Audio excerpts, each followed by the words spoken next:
Hello and welcome to TPK Roleplay. Tonight we continue our series of rotating one-shots, Emerald Expeditions, where our adventurers are working with the Emerald Enclave to deal with problems throughout the realm. This evening's adventure is based on A Good Night's Rest by Douglas Elfnut McLean, with some illustrations created by Masayo McLean, and this is available on DM's Guild. I'm Tony, your dungeon master for the evening. Players, please give an intro in overlay order. I think that means I'm first. Hi, I'm Ashko Bastion Rabbit here on the internet. Today I will be playing Fen Last River. I don't know what other descriptive information you would like to know, but she's here and ready for it. I think next is TJ. Hi, I'm Mr. Rogers. I am playing Puck, our half-dragon fighter. And then next up is Purple. Hello, I'm Purple Phil. I'll be playing Sacriel on his first mission joined up with the Emerald Expedition here, at least on this show. With that, I'll pass it on over to Luca. Hi, I'm Luca Locke, and tonight I am playing Flail, the rogue. Hello, I'm Harrison, and tonight I'll be playing Lonesome George, the motivational speaker, and then up to Chrissy. Hey guys, I'm Chrissy Kritz, and I'll be playing Kit Dustu, another turtle, but this one's a fighter. All right.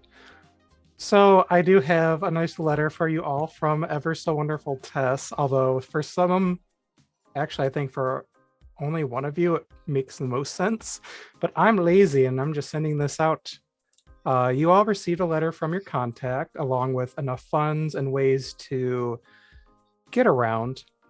It says, "Dearest initiates, you did very well at the Owlbear Lodge. I commend you. This time we have some problems in the Far East at the Hamato Islands. One of my long friends has asked for assistance. Meet with the village headman, Shinosuke. He can give you more information. I'll meet you personally soon. Tess." Whether you arrive there by foot or by ship, teleportation, flight, however, the Hamato Islands are beautiful. Untouched by most civilization, it is mainly mountainous on these islands. The island is actually known as Wa to most people in Faerun and on the Sword Coast. But locally, they're known as the Hamato Islands. They lie to the north and the east of the region of Kara-Tur. Few people travel here. That's not to say that people don't go there.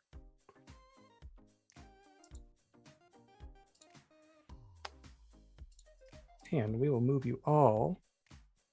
So going around in your overlay, how does everybody arrive on our fun island adventure today? So Fen has been here for a while. She's been kind of on her own just trip and decided to hang out here, and by happenstance was here when she received her letter. Puck would have been arriving on a small ferry from Waterdeep. He had some business to take care of there and is heading and chose just to go straight to the island once he got the letter. Sacriel would actually probably also arrive on a boat, maybe not from Waterdeep. I'm not really sure where from exactly. Some small village that had a fishing boat or something like that after he got the letter. But he would actually probably travel with Flail there. So I don't know if Flail has anything to add on how we got there. Flail wasn't really paying attention. Flail's just here because Sacriel is. There was a boat, we think. And Harrison's muted. I took a small leisurely ferry from Afkatla. Took me a good while, but here I am. And Kit probably would have been hanging out with a small halfling friend that she made, and when she received her letter, would have found a ferry and or swam part of the way. Whichever. All right. So everyone taking a while to get here, you would take the Great East-West Road away from the capital. And you arrive at the village at the hour of the rabbit, which is sunrise. The sun shining down upon dozens of flooded, terraced rice paddies. Once past the checkpoint straddling the road, you come to the center of town where curious villagers cautiously watch you and hurry on their way. News of your arrival spreads like wildfire, and before long a servant has already been dispatched by the village headman to bring you to his villa at the center of town, which is over here.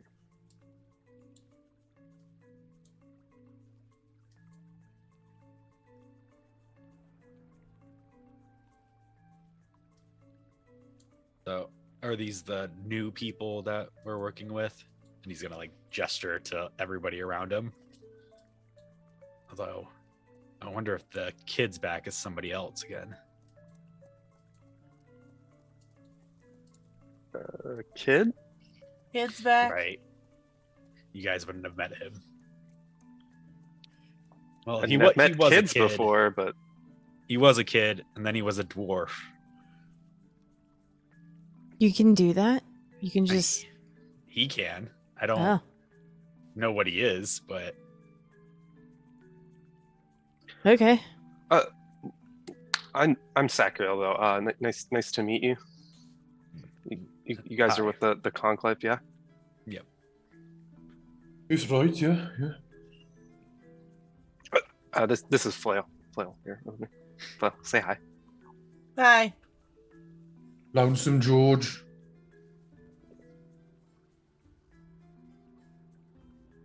Oh, hey. it's a bit of a grip there, pet.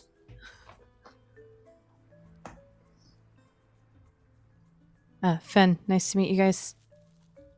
I haven't really worked with anyone else before, so this is different. Work? Doing a brilliant work so far, love. Brilliant work.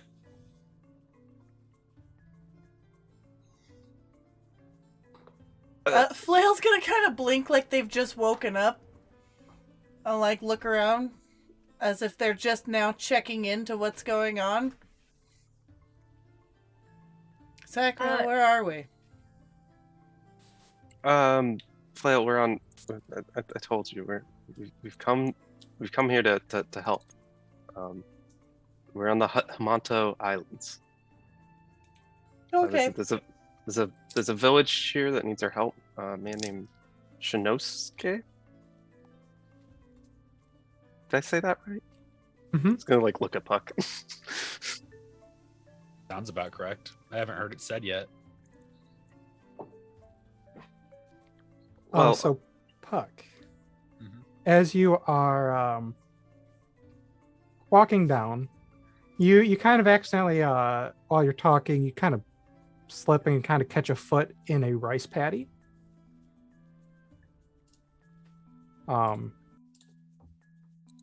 And you, the water getting on you, seems kind of interesting. Through the splash in the water, you faintly hear echoes of the sounds you make yourself, as if captured in the water. You gain the ability to copy any sound you've heard, so long as it hasn't been more than 1 hour since you last heard it. And this does include your own sound. Ooh. Nice. He's gonna, after hitting that puddle, he's gonna have like that moment of where you hear the echo just repeating and he's like twerking his head. And all right. I guess this is a thing today. And while that happens, because he's getting that and he's gonna take it as like a moment, he's gonna pull out his journal real quick and give it a check. To see if there's anything different in it. If everyone is just like kind of standing around here by this like chain gate, Flail will just kind of shuffle their feet for a bit and then go into one of those like flat-footed squats where their feet are the only thing touching and just kind of settle down into that with their arms up on their knees, just kind of like waiting.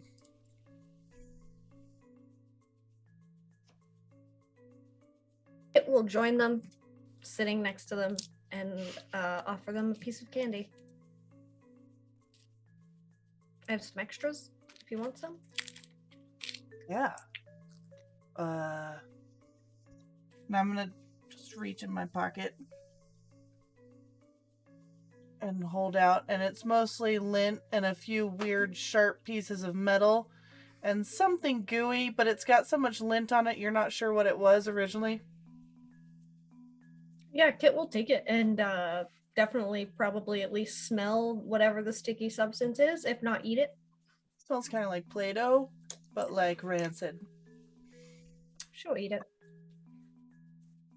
Just as a gesture of, you know. And what she gives you is like a piece of very taffy-like candy. Mm-hmm. Is there any more of that going around? Mm-hmm. Yeah, I have a bunch of it. And she will like reach into a bag and to the group just hold up a hand. Oh, he's right. Oh shit! Hey, IRL props. Jean, am I supposed to take this? Oh my god. No? Okay. Sorry. Jean says I shouldn't take that. How's Jean? My genie. Jean the genie. Oh, all right. Very interesting. He guides me on what I should do sometimes when I'm really unsure, especially with that. So he said I should be here, so I'm here. How did you manage to find a genie? I don't know, at like a thrift store or something. I just found this and thought it was cool, picked it up, and I opened it to see what might be inside, and I heard a voice, and I was pulled inside. That was weird. But then I made a friend. I need to start thrifting, I think. Bloody hell. I'd recommend it. It was pretty cheap too. I wonder if there's any thrift stores here. Maybe. Hey, Jean, are there thrift stores here? Past the patty on the left? Okay, thanks. There's probably one here. Nice. So first of all, Chrissy, you get an inspiration for the goddamn IRL fucking prop. And so does Ash for that fucking great reference, because that shit reminds me of that whole like Michael Jackson thing. Like, Michael, should I get the fries? Yeah.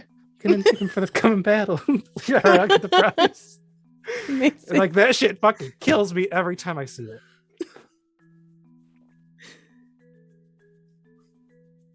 Thank you.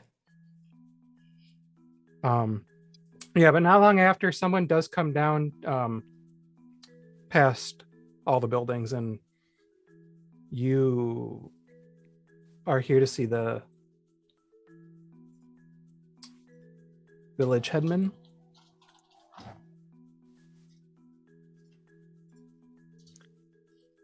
Yes, I believe we're supposed to help him with a problem. We had this note and said he needed some help with something.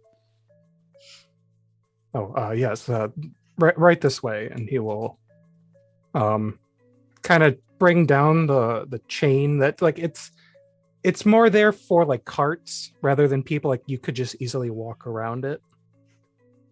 And he will just slowly guide you towards the center of town. And as you go, you see more rice paddies, just pretty much strewn everywhere. A few houses that seem very small and simplistic. As you get closer, you start smelling just this freshly fried foods. It smells like mostly vegetables, ginger, garlic. But it just smells like you just see all this steam coming out of this one building right here. And like, I don't know how else to describe it. It just fills your nostrils with just this home cooking.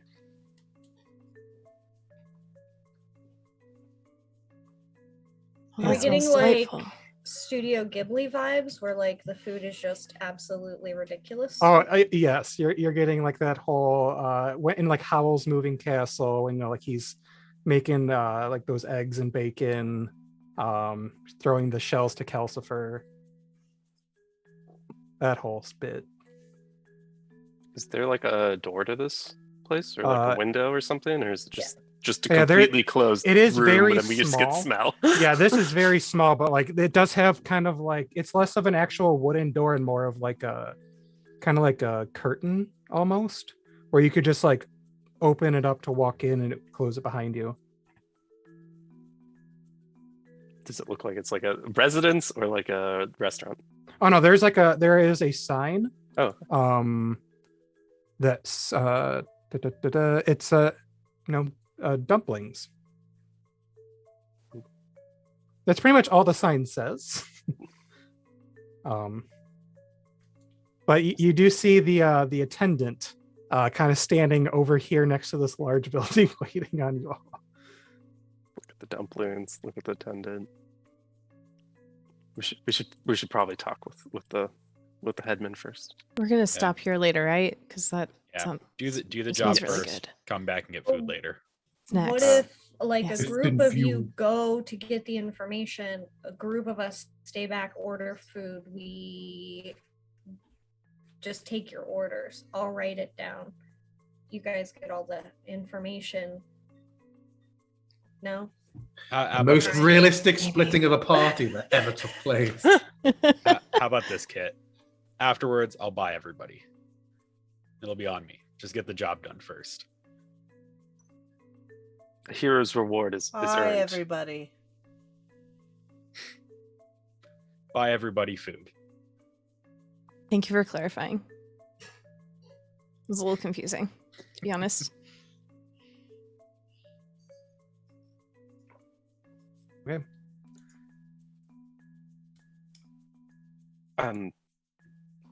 This is his house, yeah? Is that... I think so. That's where it looks like he walked into.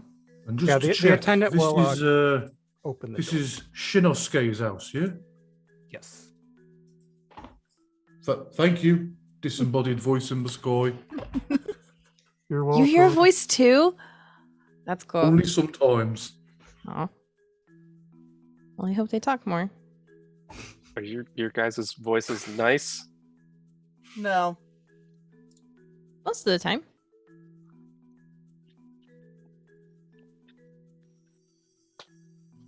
Shall we? Yeah, we should probably go on. And this one actually has like a more legitimate door. But walking in, this home of the village headman is larger than the surrounding homes, but not ostentatious. Just outside, a servant bows and gestures for you to come inside. After removing your footwear, you are brought into a modestly decorated room with the sunlight outside filtered by paper screen walls and tatami straw mats for flooring.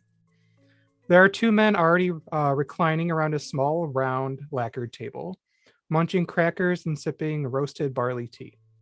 The older one, wearing a plain navy kimono robe, introduces himself as he stands. I am Shinosuke, and this is my friend, the priest, Mugen. Enjoy the photo stock. It is the best thing I could find. It's a weird spell effect. Yes. The most boring spirit guardians that ever existed. Yes. The younger one, he's going to be younger, bleary-eyed, wearing drab gray robes. His name, again, is Mugen. Aw. So cute. Mugen here has arrived recently from a larger town in the valley, requested from the temple in the 12 Mountains. Our previous priest has died generations ago, and we had been unable to find another one until recently. After the last evening, though, Mugen was driven out by the ghosts there. Ghost. He can explain more to you. as he goes back to sitting down. Ghosts? At this point, Mugen will rise. Yes, I arrived here 2 nights ago from the valley. I introduced myself to Headman Shinosuke here, and promptly left for the temple the following morning, yesterday. When I reached there, I saw that it had been neglected for time, but otherwise everything was fine. When I went to bed, the old graveyard next door came alive with wailing, moaning, and strange ghostly lights, like almost like those wisps. Fearing my life, I had run down the mountain trail and arrived here not too long before you all. Was he ill? Did you ask him what they wanted? I did not stick around long enough to find out. And they're rude. Sometimes they get like phantom, like phantom limb, but like it's like they really want a drink of water, but they can't get a drink of water anymore.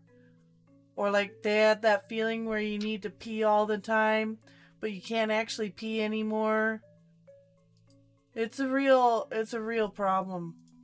Must make them angry. It does. Unfinished business, need a whiz. Terrible way to go. Yeah. So you want us to like go up to one of the other villages and get a priest to exorcise the ghosts? Well, I would prefer if you could help me with them, whether it is finding out why they haunt the temple, or if they're, they need to be put to rest. There is only so much I can do. But the temple up the mountain path to the north is about a half day's travel. I am willing to pay, obviously. And the Shinosuke will, no, I will ensure their payment, priest. And Shinosuke will turn to you as, if you can return him to the temple, find out about these ghosts, and protect Mugen at all costs, I will, of course, compensate you thusly. Sounds like a good plan to me. Yep. Yeah. We're in. I don't mean to sound too forward, but what kind of payment would we see? And you see, like, Fen just kind of like puts her little box on her shoulder, just so Jean can hear. What are we looking at here? Don't worry, I'm asking.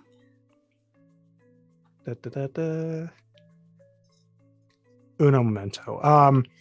Well, I do have, and he kind of like pulls out like this chest, a fairly large chest from beneath the table, and it actually has like a very audible thud as it goes onto the table. Well, I do have, I believe it was approximately 75 gold each of our stamped money from here, but it should be good anywhere. It's gold, as well as a punch ticket, which allows you unlimited access to an exclusive nearby bathhouse. Ooh. Did you hear that? The gold part? You can't do the bathhouse though, I'm sorry. It's kind of weird. Okay, great. Yep, this is fine. Can we possibly have your local chef cook us some lunch to take on the road? Otsu? Oh, I'm sure she has something available. I can smell it all day here. It is, sometimes it is too good. And he just kind of like pats his stomach. Yeah, you can see it's like, it has a little bit of rotundness to it from just a few too many dumplings. Nothing wrong with a bit of good living, love. What? There's nothing wrong with a bit. Sorry, it's my accent. Nothing wrong with a bit of good living. I apologize. Your accent is. Many of your accents are unfamiliar to me. It's all right. I'm not even consistent when I'm speaking at myself. Such is the way of life. And Mugen will stand up and head towards the door, stating that there is still some time if you all need to check around town for anything. He will await you towards the northern path when you are ready. I should throw him up on the token layer, though. Ta-da, he's here. Yay.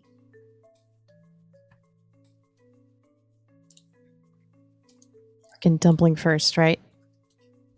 Yep. Okay, great. When he brought that chest out, I thought, bloody hell, he's got a bigger genie than Yao.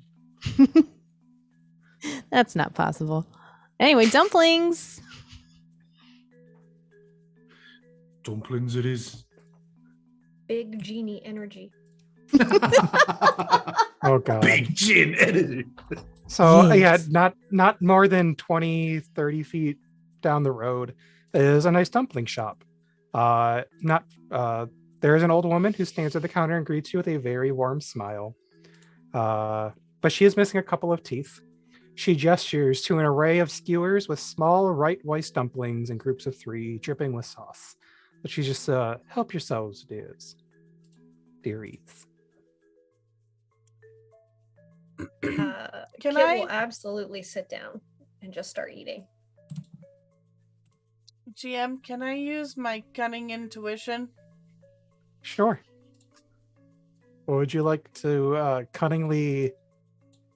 I can't think of what the other word was at this moment Intuit. because my brain is a I'd like to dumpster. intuit the chance, what Flail thinks the chances are that her missing teeth ended up in the bow. What? You're describing the dumplings, and during the description of the dumplings was also the description of her missing teeth, and I feel like Flail would just be like, So you're wondering if the teeth are in the dumplings. She's a Flail hag. is. Okay. Mhm. Is there anything you have to any roles you need for that at all? I'm just out of curiosity. No. It could be like I'm just trying to check it. Deception, her deception, Her deception. Okay. hiding her teeth in these dumplings. Where'd they all go? So you can see she's very, very old. She has a little bit of hunching coming, due to age. You could probably assume with the yellowing of her teeth that it's, old age is how she lost them. You're pretty sure that if they were somehow in your dumpling, you're not going to find it till it's too late, but you're pretty sure they're not in there unless you start peeling open every dumpling before consuming. God, you really went in on hard on this poor woman's dental hygiene. The 2 pages It of was notes. within the same sentence, and it made me sus. It was the last thing. It's she says, help yourselves, dearies, and that's when you notice she is missing teeth. When she goes, There is a small sign that says Dongo 2 copper each. And in a little dish next to with each skewered plate is a little bit of brown sauce.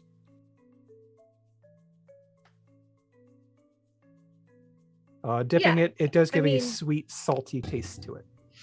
Kit is going hard on dumplings. Probably a few of them in her mouth at a time, not paying any attention or thinking that there could be anything wrong with them at all, especially not having teeth in them. But we'll find out, I suppose. Flail's easy gonna there, Kit. sit down with some dumplings and just open them up like it's wrapping and eat the insides, not understanding that the wrapping is edible and supposed to be eaten.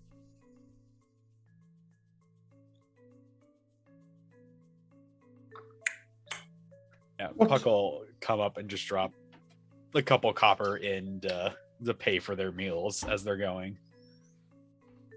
Yeah, and eventually, like, she does start like making more, and she brings out like those circular dumpling steamers, and like slowly adds them more, like especially as Kit just starts just tossing them back like candy. Like you see that she's actually kind of elated to see someone so enthusiastic about her dumplings, especially an outsider. And she'll look over to you, Flay, like, "Oh, dear, you don't have to unwrap those. You can eat the whole thing." Yeah, here, let me show you. And Kit will take a dumpling spoon and kind of like bite the corner, and you'll hear like slurp some of the soup out of it and then just eat the whole thing in one shot. Like, she's strangely very knowledgeable about like the appropriate way to eat these dumplings. I will just mimic what you do.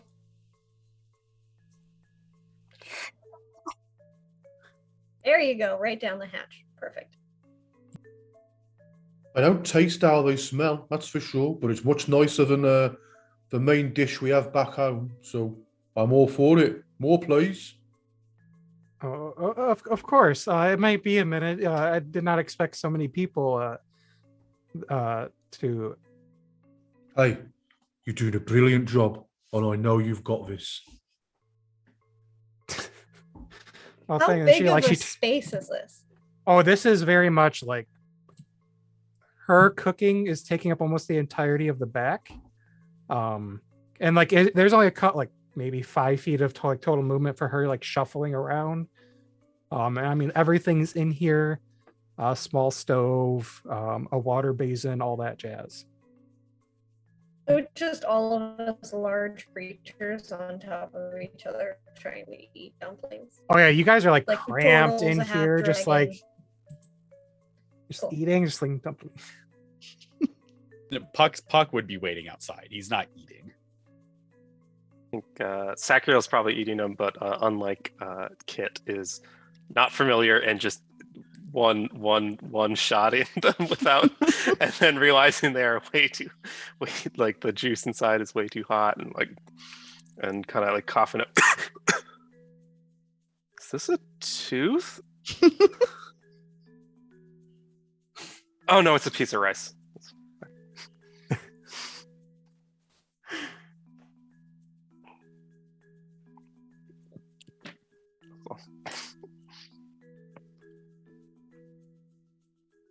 Well, I've got my to-go dongo. I'm ready to go. Same. All right. Walking around, you do notice if you were to head south and up some stairs, there seems to be a small shrine almost. Across the street behind one of the houses seems to be a pub, and down the road you can hear the clanging of a blacksmith shop.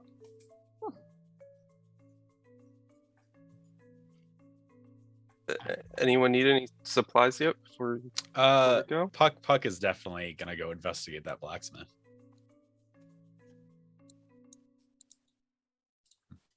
Which one was it? It's up here, This one? getting closer to Mugen. Oh yeah. Ben will probably follow you. And I also failed to mention that she's a gnome, so she's like little, but she's just like run around all fast. She's like, ooh, what's this? Ooh, what's this?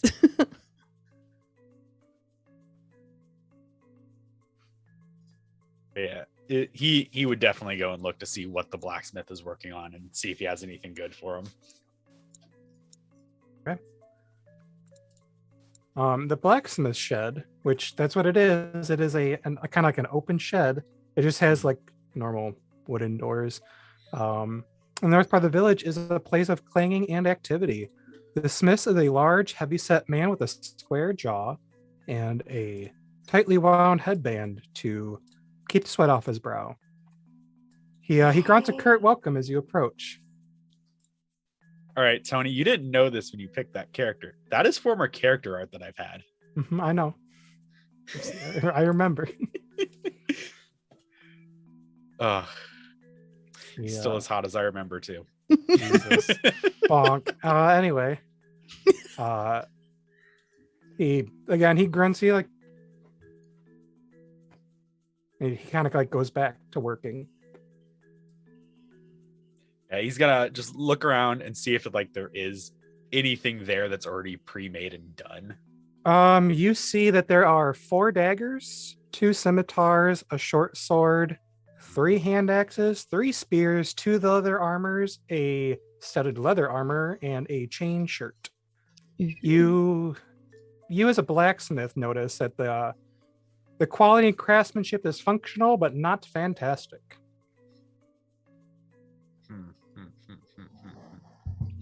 He's definitely. So correct me if I'm wrong. Do spears have the throwing property? I don't remember. Yes. Oh yeah, he's gonna take a spear then. He's gonna buy one. Okay. They cost as much as they do they say in the PHP, because I did not write that down. That is a good question. How much does a spear cost? Let's find. I think it's like 5 silver or something. Oh, I can look it up on D&D Beyond real quick. While I'm doing that, somebody else could. You point out, he's like, "Oh, you want a Yari?" And he pulls it off the shelf and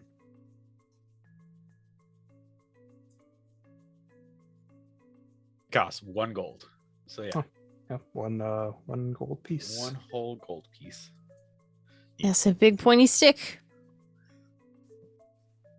Yeah, and what he'll do is he'll go through the ones that are there and kind of feel their weight, feel which ones, and on the one that he deems the most balanced, he'll give him the gold and then take the case off his back, open it, put the spear next to his glaive, and then seal it back up and put it back on his back. Is there anything else I can do for you? That most everything else I'll make my own, but the spear was definitely worth the time. Thank you. And I'll head out. You're going to be making stuff yourself, are you, Puck? Are you a bit handy? Oh, yeah. Blacksmithing on the downtime, keeping my weapon sharp. It's good to know how to do. Must be difficult to do out on the road without a forge or anything. There are local ones you can find if you know the right places to go. Very handy, very handy. Looks like you just found a place to go. Well, I don't think he'll let me use his, but... You just got to be best friends with him, and then he'd be like, all right, cool. Step 1, best friends. Step 2, blacksmithing wherever you want.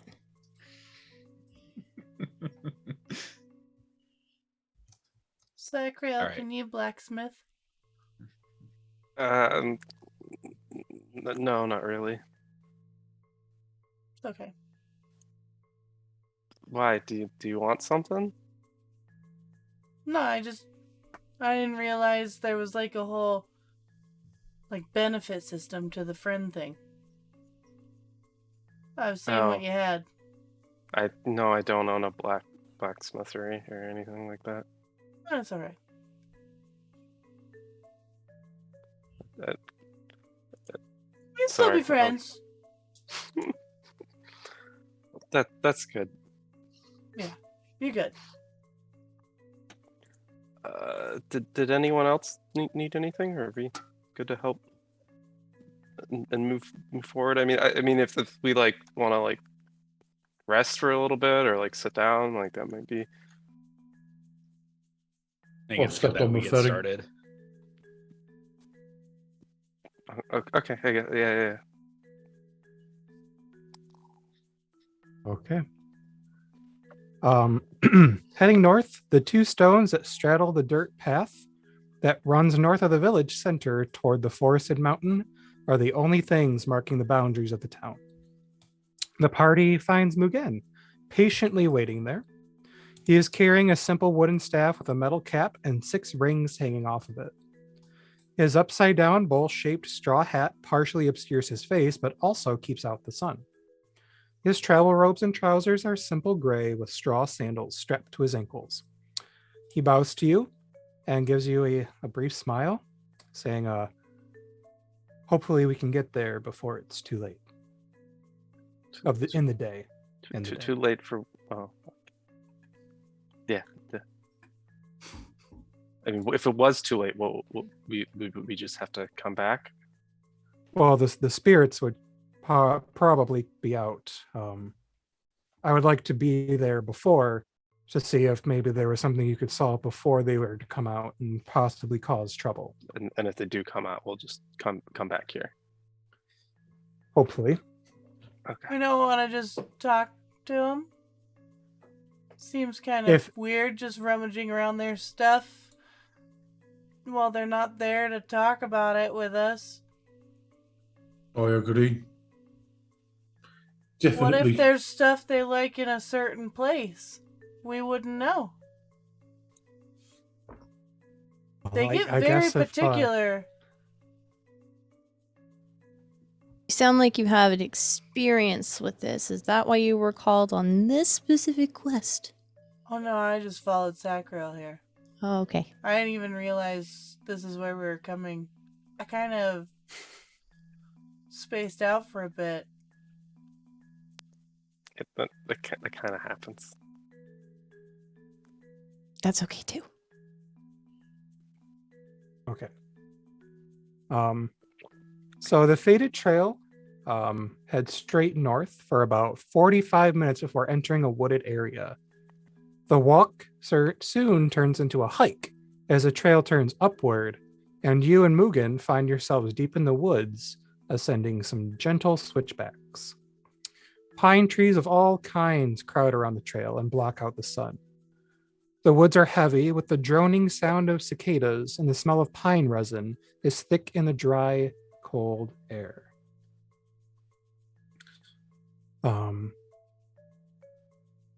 After about another hour, the trail levels off and arrives at a fork in the road. Between the two paths stands a statue of an ancient sage whose features have been smoothed over by the elements and time. You will see Mugen slowly shuffle up to it and quietly bow to the statue and mumble a small prayer out of earshot.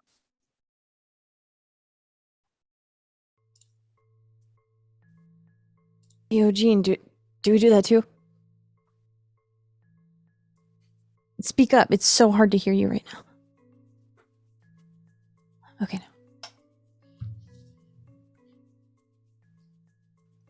Fen will just kind of like awkwardly shuffle up to Mugen and just kind of wait. What way do we go? After a few moments, he'll lift his head and says, "Well, he'll point off to the right, which is the left trail. That one is larger and well traveled, and continues in the same direction. The other veers off. The larger, well traveled, is the way I went, but it will take longer. I believe people say that the other is a shortcut." Ooh. Set time of the essence. This is of the essence, right? Yes, it may be a shortcut, but then again, it might not be. I'm not sure. If we take this trail, we will get there just before sundown. If it's not a shortcut after all, we can always camp out nearby and come back tomorrow nice and early. So we I have don't no need to idea. do anything with this statue? Well, it is a small shrine to Fuyuten.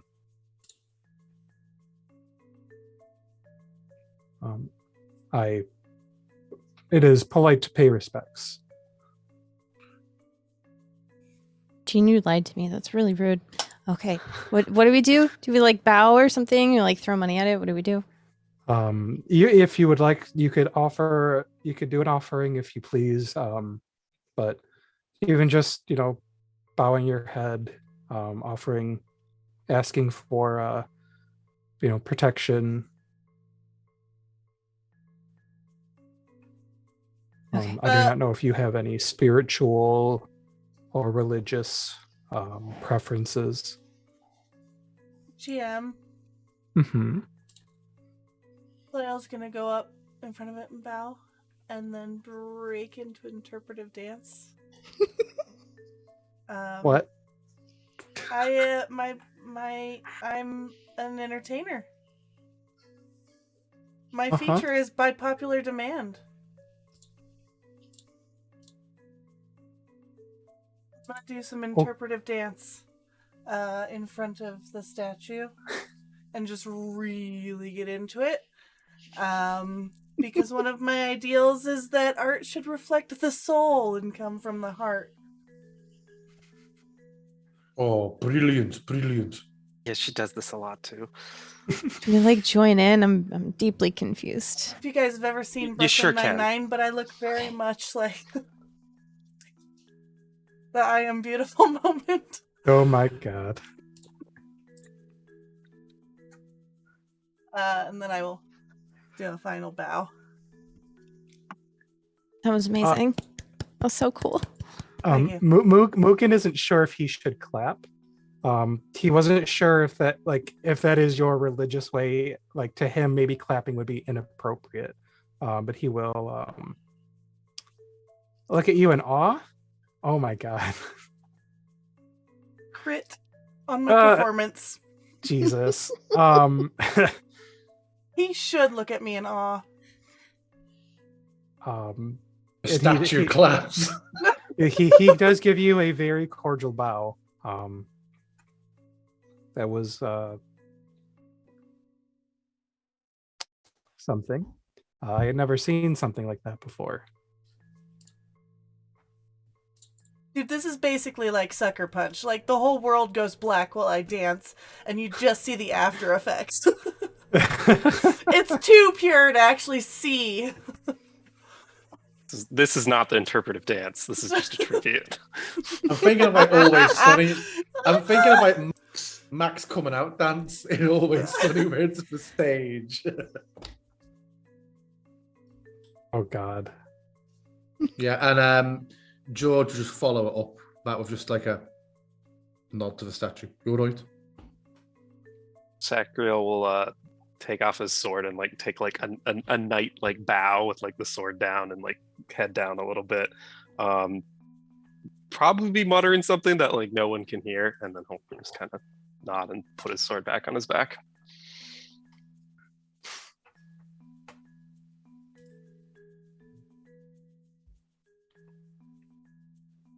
Okay. Kit would also move up, but seeing Flail's amazing performance, she would assume that that's probably the appropriate way. And in the most uncomfortable and not remotely performative attempt, you would see a giant turtle do what is as close to like the robot, you know, and then just walking away. Not even like with a not just knowing full well that it was not, but she's like, I don't know what that was, but that one looked really successful. The others not so much. You've just described like a dance that I feel like should have been made of a deception check, not a performance check. Picture it like, I mean, it has a negative on her charisma, so you're not getting anything very good from her in that area anyway. But like, she would have been aware enough to see that Flail's performance went really well, so she'll just like do a thing and then just keep walking away as quickly as possible. George leans into her. Should have played to our strengths and done the shell spin. Can't match her. Time. My cousin Michelangelo.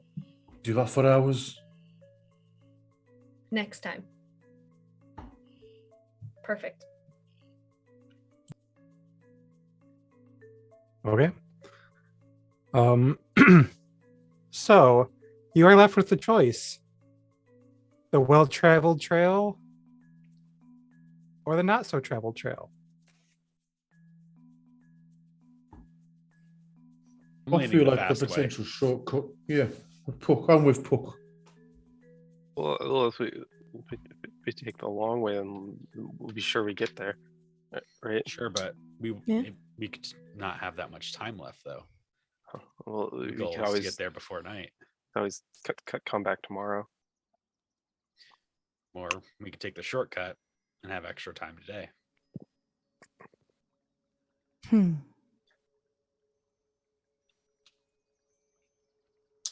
Hey, Flail's Eugene. just sitting here looking at Sacriel.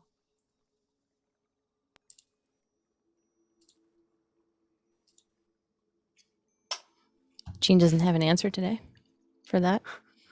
Gosh dang you, Gene. I'm okay with the shortcut.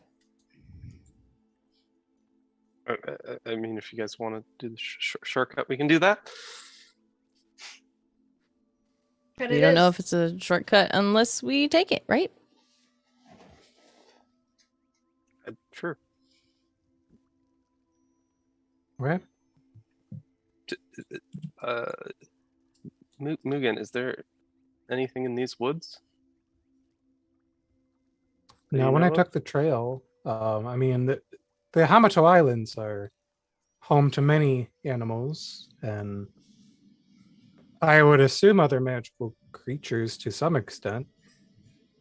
No one like told you to like watch out for like a, I don't know, giant owlbear or something. No owl bears. You might run into the occasional boar, but they typically stay away from the trails. Okay. Let's take the shortcut. Just to clarify, Mugen, you mean boars, not owl boars? Because that's not something I've messed with before. I never heard of an owl boar before. Oh, neither did I, but just for a moment there, I thought, okay, very good, very good. But just regular boars.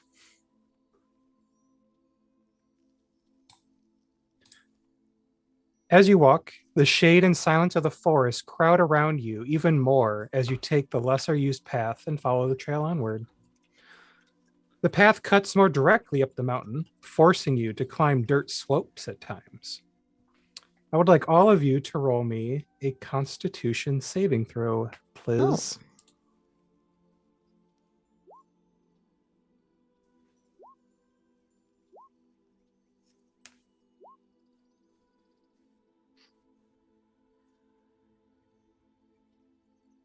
I got a 20, a dirty 20.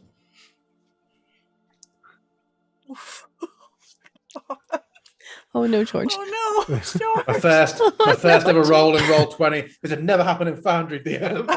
Yeah, okay, sure. Keep on yourself that sweaty. Okay. If these are going to be your rolls,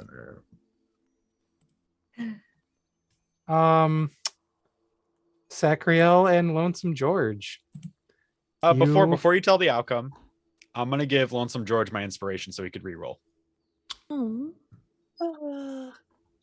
Yes. My hero. Watch it be a nat 1. It gets worse. Hey. It's better. There we go. It's actually twice as good. All right.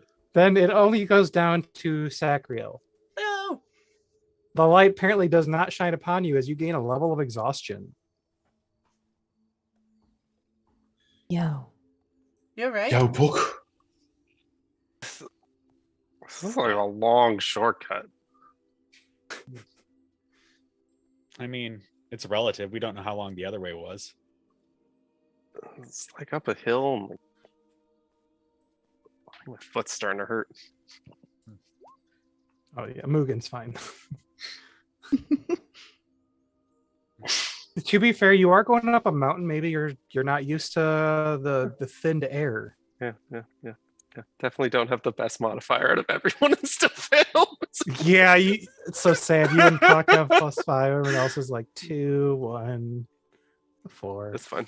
It's fine. I'll take it. After a difficult and occasionally slippery hike, The path levels out once more, and you come to a large glade in the woods. Sunlight pours into this glade, and you catch the sight of a wooden sign posted at the entrance, scrawled with the words, "This mountain is property of Shobe. Keep out." Separately, you see paper talismans nailed to some of the trees here. Some of these appear shredded, others faded with time and elements, or even partially eaten by bugs. Perhaps the cicadas that you hear all around you. Sometimes they're deafening and super annoying, and everybody hates them, like the real ones. Are you okay, DM? Is there something you need to talk about? There are some times where it's like, man, this is really peaceful out here, and then it's just scream. Oh, cicadas. It says this mountain's someone else's property. We should probably go. I don't see anyone.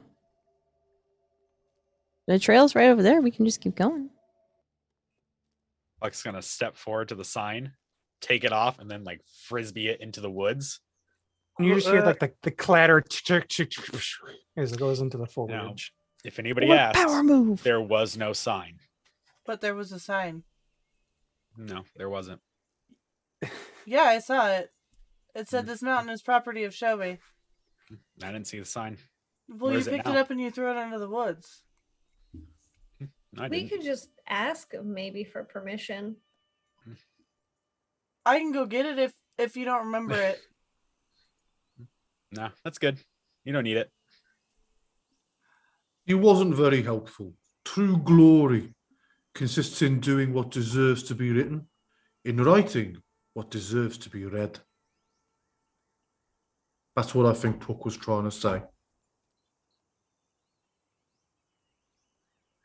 Interesting.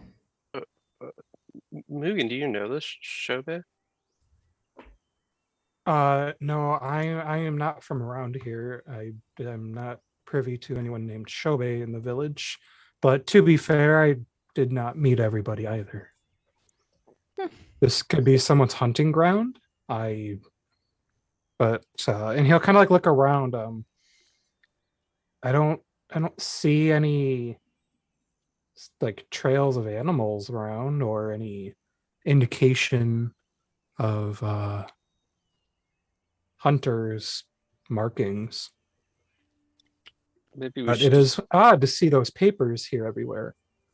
As he kind of like walks up to kind of by Puck. He kind of goes up to one of the trees and just kind of pulls one off the tree. It's like all shredded to shit. So What if are those I for? read a Oh, sorry. if I read about good deeds and then write about it, what? It's about saying, write the things that give meaning when read. That wasn't a very constructive sign. I can see why Puck gave it a chuck.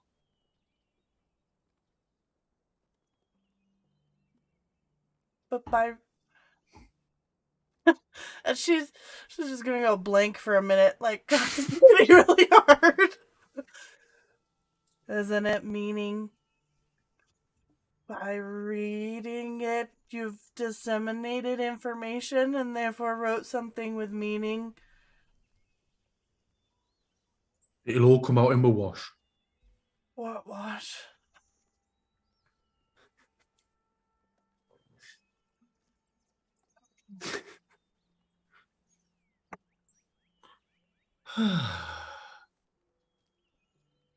Yeah, that My happens a head lot too. hurts. Hmm.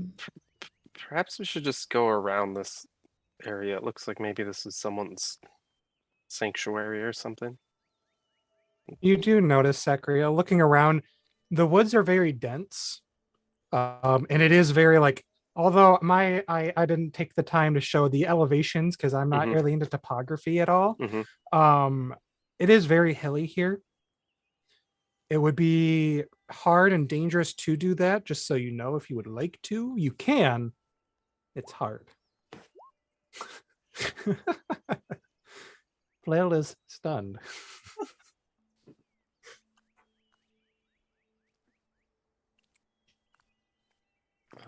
This man's already tiring me, but I think we can. I think we can go around. He's gonna try. If everyone, other people wants to go through, they can go through. But Puck's gonna go through. Are we thinking we're going to get in trouble for walking across this glide? I mean, well, nobody can own a mountain. Mm, Puck. Puck. Say that again. Nobody can own a mountain. Oh, I can do something with that. Puck, are you checking out any Thank of the you. papers before you go forward at all? Very nice. He would have looked at the one that Mugen took off the tree. Okay, can you just give me an arcana or a religion check? Let's see.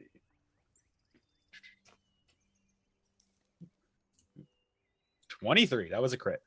Okay. You have heard of this through your connections. This is an ofuda, a paper talisman where these are considered magic items created by clerics from both the Way of the Gods and the Way of the Great Sage here in the Hamato Islands. They usually come in the form of a long strip of clean white paper, vertically inscribed with holy symbols, composed using special ink. After their consecration, they can be placed at a designated spot, and the magic word is invoked, creating the effect similar to a magic circle spell for 1 year, with a radius of 30 feet. If the year passes or the object is disturbed, the effect ends and the talisman cannot be used again. So it's probably not a good idea to go by the trees then. Or is it on the post or the trees? So it seems to be kind of scattered. There's some on the post or some on the trees. Could you give me a subsequent arcana or investigation check? And if anybody else is kind of looking at these as Puck has swipe and look, anybody can also 7. do this check. absolutely. 16.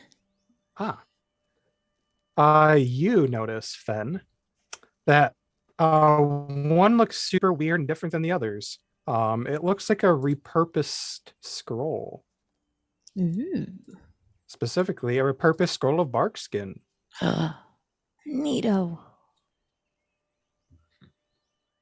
And it is still usable for this purpose. Ooh. So I found something cool. Does anyone want the cool thing? What It's is a pretty this? cool thing. you found it. You can hold on to it.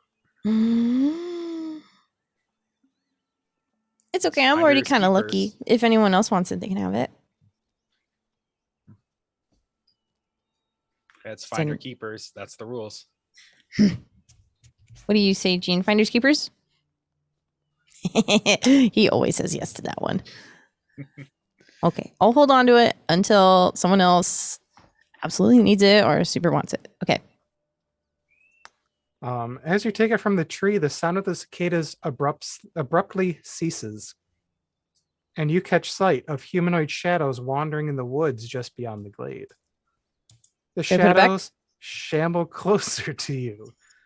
And as they step into the sunlight, you realize that these humanoids have skin made of pine bark and bristling with needles. They groan menacingly as they approach. Put it back, put it back, put it back, put And it I back. need you putting it back, all I'm putting it back. to roll initiative. They don't care that I put it back? But I fucked up. I fucked up bad. Oh no. Did the wrong thing.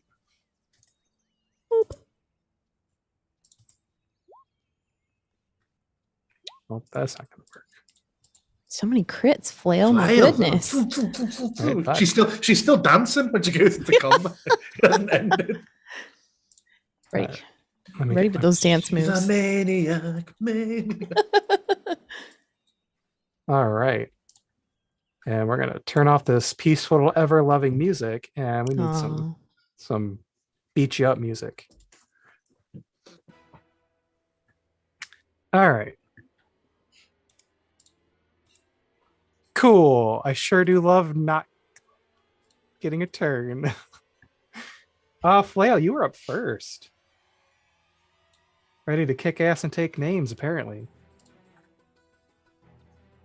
What's Sacriel's face right now? I don't think he's noticed yet.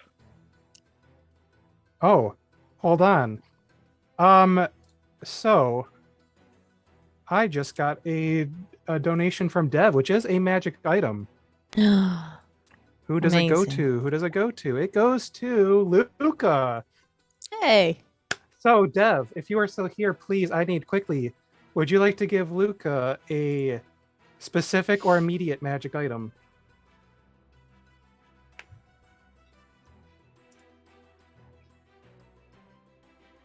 Oh shit! I should probably just put that in chat. Probably quicker.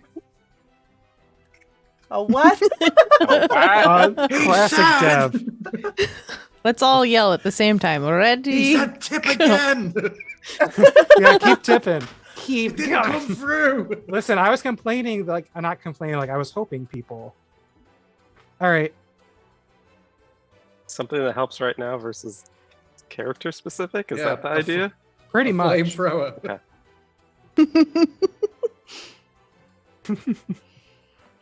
All right. So, or I guess since it's Luca, would you like to make the choice of Dev cannot? Would you like an immediate item? Oh, character specific. specific. Okay. All right. Okay. Roll. It's 1 or 2, Luca. 2. 2. Okay. Your interpretive dance has gotten you this wonderful ring from the god, the Ring of the Assassin Lord. Oh. What? This dagger-shaped ring has been worn by famous assassins throughout history, and while wearing this ring, you can deal your extra sneak attack damage twice instead of once on each of your turns. The 2 attacks must be made against different targets in order to add the sneak attack, and the sneak attack damage for the second one is half. The inside of the ring is blank when you first get it. A small tick mark appears for each creature with a challenge rating 1 or higher that you kill. If you get up to 50 marks, your dex will increase by 2, as does your max. What?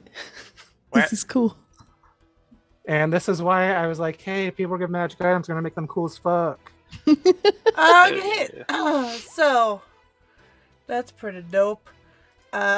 Question, GM. Yes.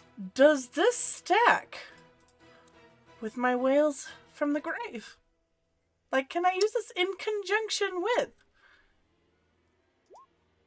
Yes. Yes? I am not sure what your Whales of the Grave do. I just posted it in the thing.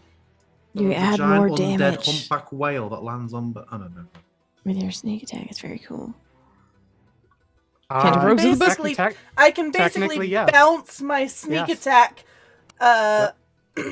onto further targets. Yep. As I understand it. I've never used it technically, before, but So yeah, Okay, immediately after you dope. do your sneak attack, you can target a second creature within 30 feet, and you roll half your sneak attack dice for them. So yeah, it's just like you could essentially do your Whales from the Grave twice in one go, as if because you only get so many uses of your whales, but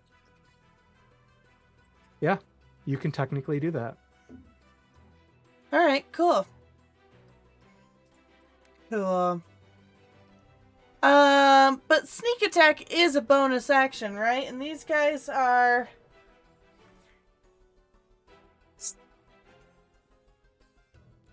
No, it's a special, right? Sneak attack Yeah, just it- happens when you Yeah, attack. Yeah, you just okay. gotta you just gotta Cool. meet the criteria. All right, I'm gonna bonus action dash up to the dudes. I can play a rogue, you guys. No Okay. problem. I'm gonna bonus action. I'm gonna look at Zachariel and just do a on the shoulder, and then bonus action up to the needle blight. And I will attack. So cunning Stab 'em. action, and then I am going to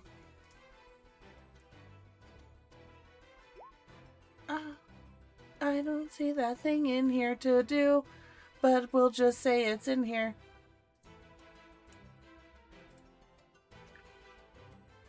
Okay. But attack.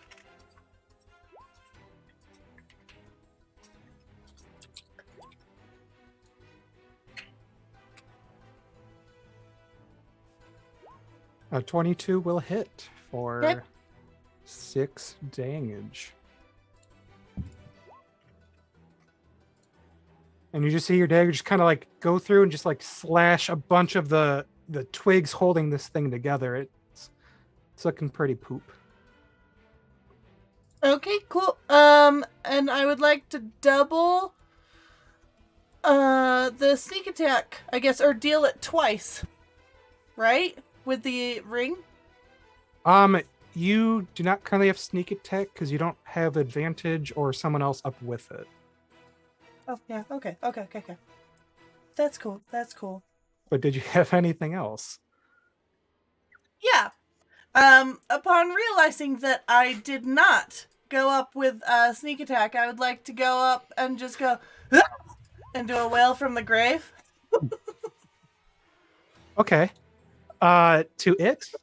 Yeah, it's just gonna deal extra 4 necrotic damage as my screams push it further to death. Yeah, well, that's enough to push it to death. Sweet. As you just go, just keels over like it's a whole death scene in your theater. You literally scared it to death. That's it for me. All right, we go to Puck.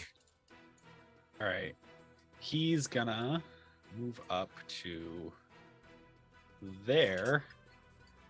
And then from his case, he's gonna pull out his heavy crossbow, get down onto his knee, and then shoot a bolt at that needle blight. Okay. That's a 25 to hit. Oh, yeah. For 12 damage. All right. And as your bolt just flies true, it just gets a little bit of a spin on it, and it just obliterates this needle blight into just twigs and thorns, and it dies. And that's all I can do right now. So Sacriel. Flail, wait, I don't think this is such a good idea. He's gonna just dash to try and catch up. Is this difficult terrain to go through the trees? Go through the and trees stuff? and stuff? Yeah. Yeah, okay. Unless you got like some cool Nope. parkour. I don't have anything cool. Yeah, he's just trying to run through to catch up. That's Okay. George. See what's happening. I turn to Kit, put a hand on Kit's shoulder and say, remember, a rolling stone gathers no moss. And I'll grant her a bardic inspiration. Which at this level is a D6 for me. And then I will just move up. My quarterstaff at the ready. That's me. All right, Kit.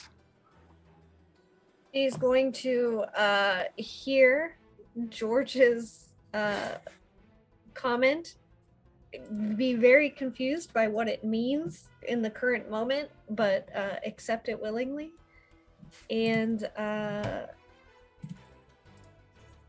she's also going to move her action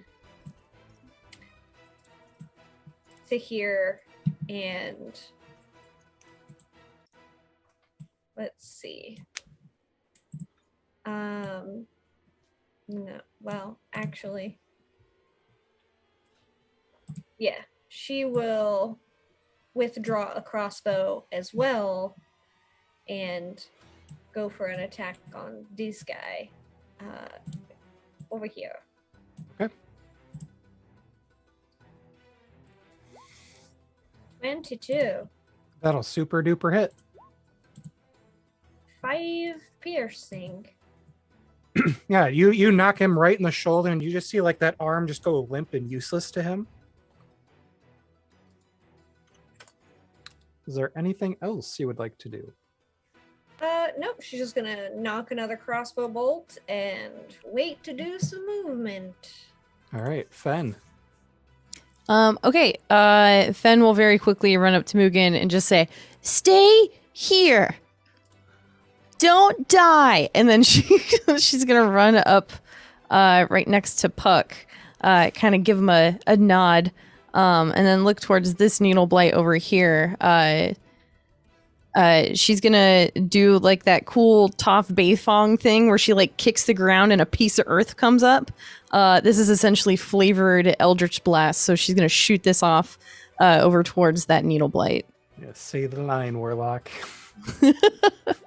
Eldritch Blast. Damn it! It's a 7. Unfortunate. A natural 1 will miss every time, but not Super always. duper miss. Yeah, you go to do the whole toss, it's just like spurt right in front of you, just like, oh.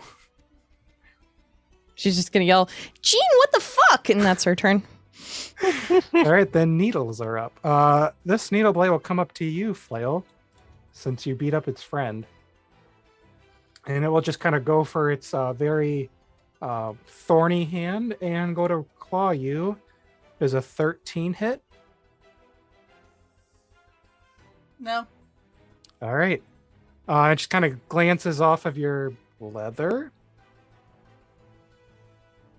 Yes. I assume you're wearing leather. I don't know. Yes, leather. The other one will just like hold its arm up like it's a Got some Mega leather. Man and try to Knee shoot at you. scraps. Does a 17 hit? Yeah. Or what is your AC? 14. Yeah, okay, with the partial cover. So yeah, it gets you with a couple of needles that kind of stick into your arm for 9 piercing.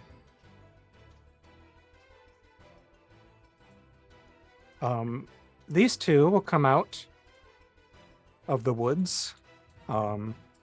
And Puck, one will aim its arm like a Mega Man to you. A 14. And one to Fen. A 5. Nope. No. His needles act just like your earth, just like poop right in front of him. And we'll go right back to Flail. I am gonna stab this guy. Yeah. Yeah. I'm just gonna stab him. A 13 will hit Cool. for 7. 7 piercing damage. Oh yeah, you're getting these guys like really good. You kind of get this one in the hip, or what you think's the hip, and you just kind of like he kind of stops, and that leg just starts kind of going limp. Cool. Okay. Oh, God. With my second weapon, I'm gonna attack with my second dagger. Will that hit? Yeah. Will an 11 hit? Because I have 2 weapon fighting that I just now noticed. An 11 will not hit. All right, that's fine. Flail's gonna look down and just be like, "Oh yeah, I have a second dagger." I'll bring it up, but we'll not connect. And that's all. All right, Puck. He's gonna knock another bolt in, and then swivel and aim for the one right in front of Flail. 23.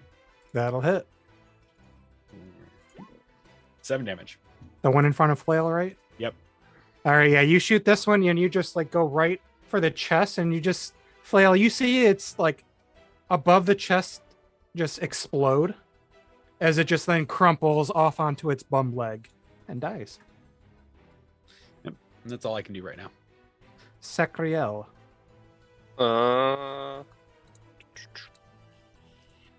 Just gotta be running some more through the difficult terrain. Well, wait up! I think you're the one that's flailing. I am. Oh, for sure. All right, George.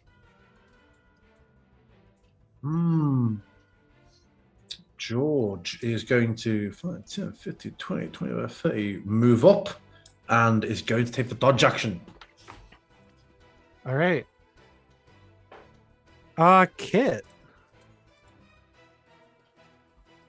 Yeah, she will hold and oh no, I'm gonna choke. Is that an action or a bonus? It's a free action. It's a free action to choke on my own breath. I'm just gonna shoot an arrow at this guy. And then I'm gonna mute myself so I can keep coughing. Okay. Okay, I'm better. Kind of. No. Oh my. A 23 will 23 hit. to hit. Yeah. Yeah. Which one was this? The same one. This guy. Okay. Yeah. With- This time you get him real good. You get him into his other shoulder, and that's just enough to have all of the needles and twigs holding him together to collapse. Fen. She's gonna kind of stand there and hold her ground and just say, "Look, Jean, we have to make this work. We're working together." And she'll do it again with another Eldritch Blast out towards this guy right here. 18 to hit. That'll hit. 11 force damage. Oh, yeah, as this bunch of time- earth just slams into it. Oh, this thing that just explodes like in Toy Story where what was it? Blows into like Mr. Potato Head and he just like every piece of him just starts going everywhere. Amazing. That's my turn. All right. There's only one needle blight. He's gonna try to shoot at Flail again. It worked for him last time. Oh, a 13's not gonna hit though. His shots kind of go wide, hitting the trees before they can even get to you, Flail. And it is your turn. Hit. I'm gonna look back and give Sacriel a thumbs up. And then just run up to this dude. And attack!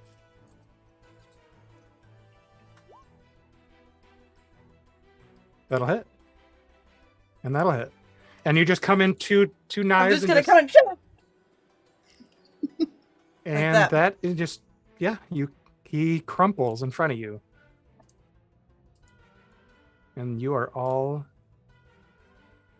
safe for now.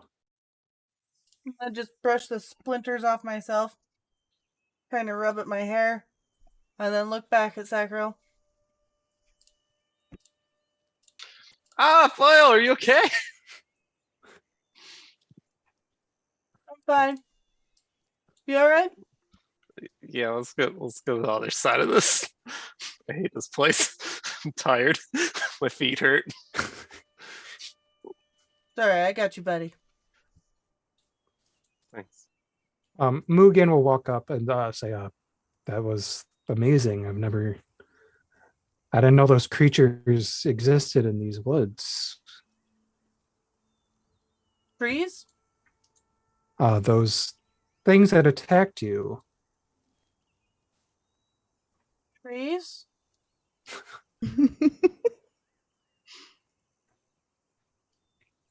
Are you all okay? And he'll notice the couple of like wounds you have, Flail, and he'll like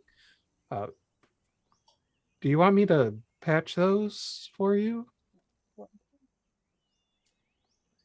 Oh, yeah, if you got something. And he'll wave a hand over and give 4 magical healing. Garbage. Pretty nice.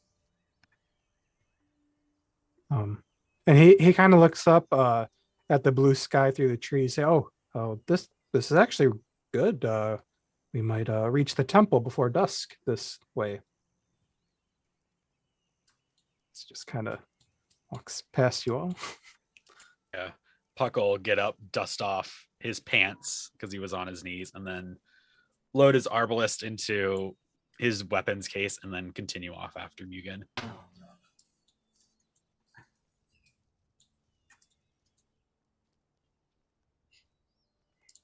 Well, let's hope the trees don't come alive and try to kill us again. That would be great. Why would you say something like that?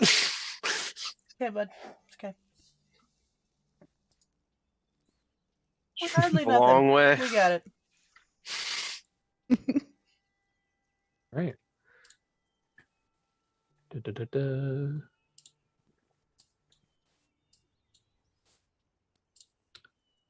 After one last ascent, you emerge from the forest trail to a narrow side path leading to the temple. To the right of the courtyard are 2 stone markers indicating the main entrance. Dead ahead, the temple is little more than an old, dilapidated hut with a gaping hole in the roof. On the far side, you can see a stone obelisk, or a cluster of stone obelisks, of graves marking an ancient graveyard. Above, the sky is turning orange as waning hours of the day are fading into night. And Mugen remarks, it must be the hour of the rooster.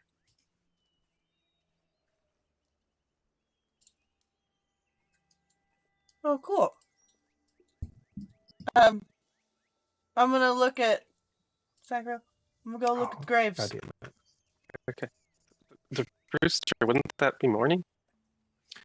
The hour of the rooster is sunset. That doesn't make any sense. You know, It's ironic. Okay, I guess it makes sense. Even roosters have to sleep. Oh, actually. Even roosters have to sleep. Are you like collecting these words or something for like greeting cards or whatever? Not for. I'm actually glad you asked, Finn. It's not for greeting cards. It's for working into my own motivational speeches and my seminars I run. It's just little snippets I hear that I think people need to hear these messages. Like I'm working into something that can help uplift someone, help someone get through their day while they're sat there having their chips and gravy, mulling on the events. Even roosters need to sleep. Nice. Well, I'll be on the lookout for well-threaded words for you. Mugen actually looks above the sky. Actually, I think I was incorrect. It is the hour of the monkey, an hour before sunset. Even monkeys need to. A lot of the meaning's lost. Never mind. My apologies. Everybody knows monkeys sleep. Well, you can still use the saying though; it'll work. But it loses the wordplay of that expectation. It subverts the expectation that there's the association of a rooster with sunrise, isn't there? I feel a lot of the linguistic magic is lost by it being a monkey. But I digress. Sorry, Mugen. But I'm saying keep it. Even a rooster needs to sleep. It has more meaning in it than itself.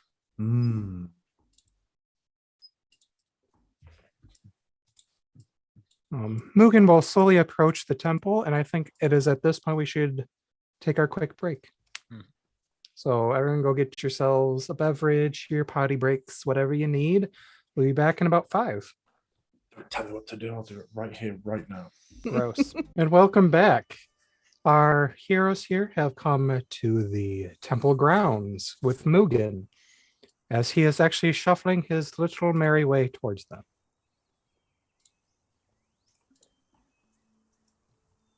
So, Mugen, do you have any ideas on what could be causing the spirits? Like maybe it's this place is run down now?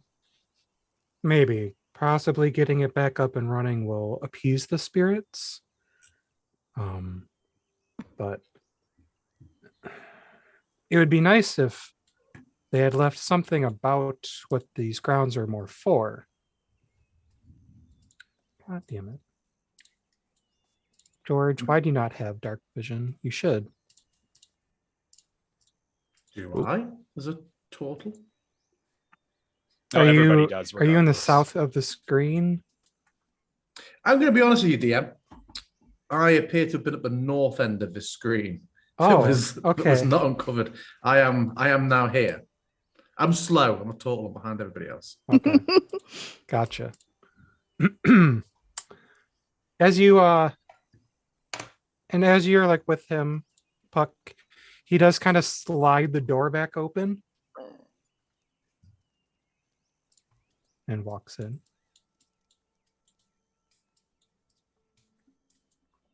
Is it one of those steps where you have to take off your shoes before going in? You see him take his shoes off before going in. Yeah, he'll follow suit and set his boots to the side. Yeah, and what's the graveyard look like? The graveyard. The graveyard is a network of dirt paths crowded around by weather-worn stone obelisks containing the ashes of villagers past. Some obelisks are so old that the names of their occupants are barely legible anymore, while others are simply covered in dust, pollen, and dirt. The wind howls here outside at the top of this mountain, and there's a sense of autumn chill in the air. But something else, Flail and Seka, you feel like eyes are silently watching you. But as you look around, you don't see anything. I think we should go with the others into the temple. But he said there were ghosts here. Yeah, that's why I think we should Hi, go in the. hello? I mean, I feel like I can feel them watching. Can't you? Yeah, that's why I think we should go in the temple. I apologize for interrupting. Kit is going to stay in the middle of the entryway and keeping eyes on these two, just so that she's like, what are these two doing out here? Okay. As everyone that comes into the temple, as you creep up the rickety foyer, you look through the half-open sliding wooden door and spy a small room lit by peaks of sunlight through holes in the walls and the roof. Stepping through the door, parts of the floor have been recently swept, but in other places, leaves and other debris litter the floor. The tatami straw mat floor is faded and threadbare in places and sunken with age. Shelves that once contained candles or other supplies are now bare and layered in dust, while a moth-eaten pile of floor cushions sits off the left against the wall. A few religious effects are scattered in the middle of the floor, including a book, rosary beads, and other items. Things Mugen left in a hurry. At the far end of the room is a small altar with a single dark, polished wooden statue in faded cotton robes. The figure stands stoically with one hand out in a gesture of goodwill, the other holding a hand upright to express no fear. This is the great sage. GM. Mm-hmm. I have the minor illusion cantrip. Mm-hmm. If no one answers me, I'm just gonna create a little tiny illusion of a little, like, very stereotypical, like, ghost, like in a little white sheet, but it's got a little booty and it's dancing around in a circle. And I'm just gonna place that there. Like the Ally McBeal baby. Here, There you go. and I'm just gonna leave that there. Yep. And just be like, all right, talk to you later. I guess they must be like away right now. Come on, that girl, and Okay. I'll head in.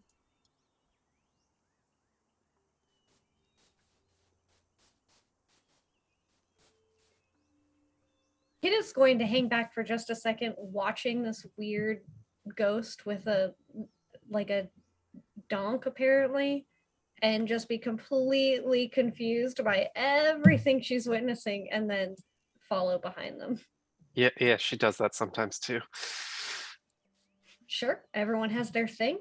You know, not trying to yuck her yum.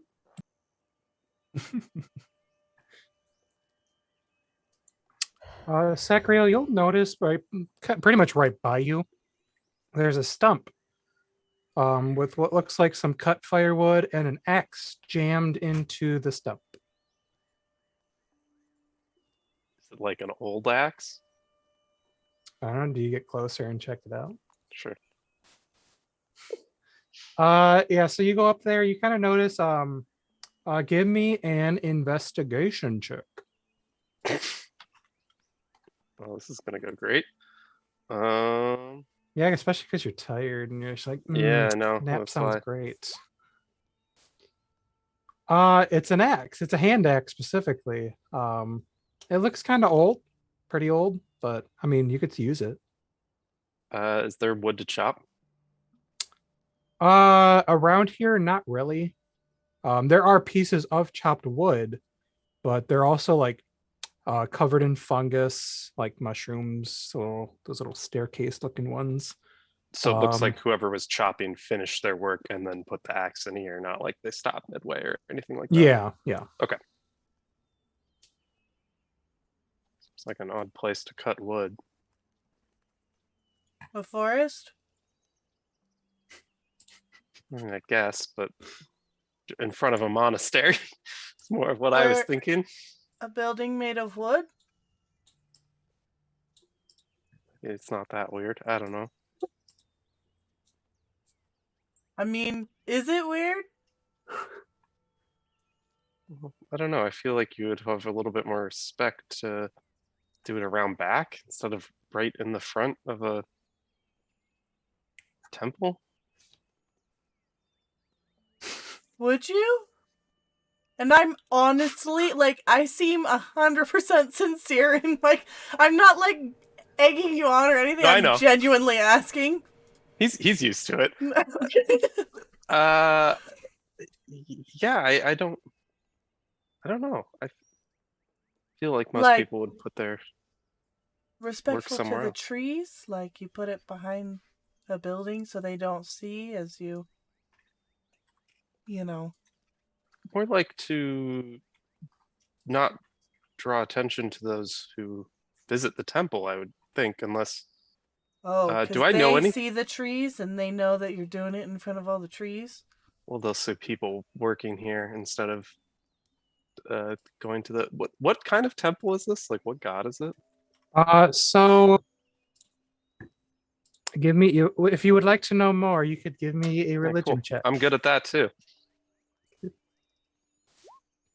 Ooh, 15's pretty good. Oh, I am pretty good at that. You know, this the difference here, the gods here that are prayed to are less normal than the pantheons you're used to in like most like the western half of Faerun.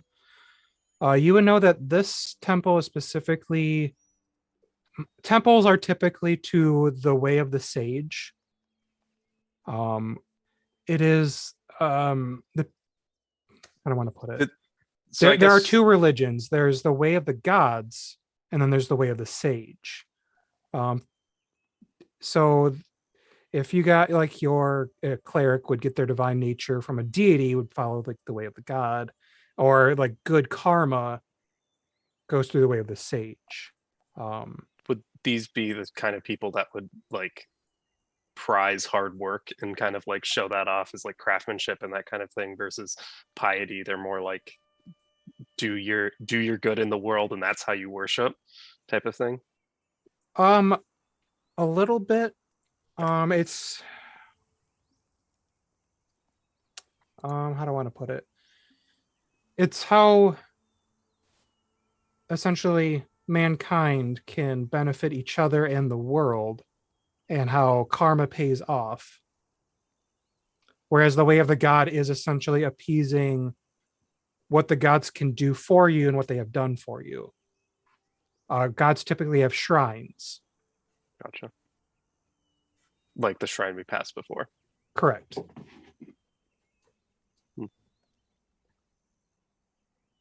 He'll pick up the axe. Zachriel, Yeah. you just like You just like spaced out for a minute. You all right? Yeah, sorry. No, it's just it seems a little bit weird. The shrine we passed before is to a god, but this is more to hard work and the people and what humanity does. I think I'd like to ask Mugen some questions about that. He might know something else. Seems a little odd to worship two different things that are usually opposed, but maybe that's normal here. We should probably step inside and see what the others are doing.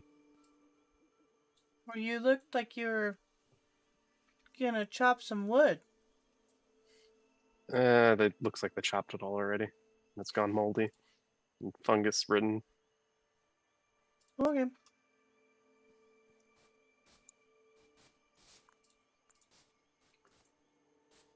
Inside, you will see Mugen kind of like trying to tidy things up a little bit, checking all of his stuff that he left, seeing if it's still there. Not necessarily expecting it to be gone, but animals, whether spirits just fucking all this stuff up. Yeah. I mean, it was an abandoned building, so it would become a spirits.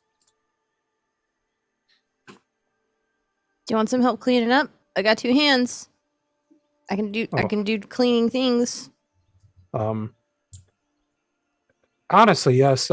If you could grab the broom in the other room, and a sweeping would be very helpful. You got it, boss. She's gonna run in there and go grab the broom. Just start sweeping.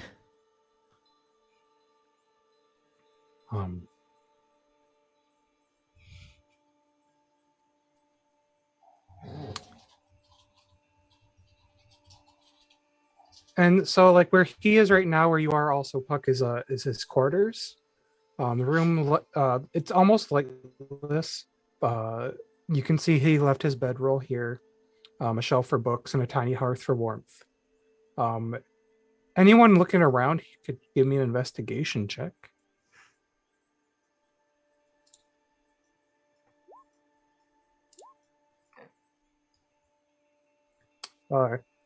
Kit, while you're putzing around, you find an interesting little a book from a bookshelf. You slide out a dusty old tome, probably from the last priest. And as you open the creaky cover, a single page falls out on the floor to your feet.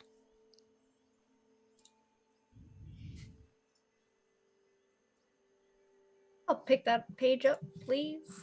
Okay. Most of the page is taken up by writing. Not exactly sure what it says, but on the margins are the words, "Never can be too sure." And yeah, that's it. Okay. I will fold that up and put it into my pocket. Okay. For mechanical purposes, it's a scroll of protection from evil and good. Nice.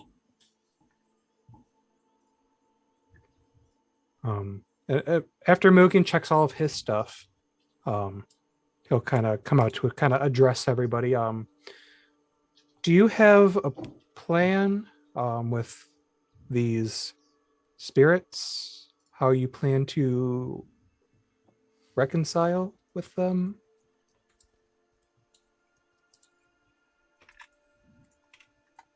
It would probably help us if we knew a little bit more about who they would have been. I mean, the village is quite a ways from here. Did they worship? People would have been buried here. Would they have worshipped the gods of the shrine that we passed before? Most people here would have prayed to the shrines and the temples. I do not know if possibly something was wrong with their obelisks. I did not have time to check them when I first got here.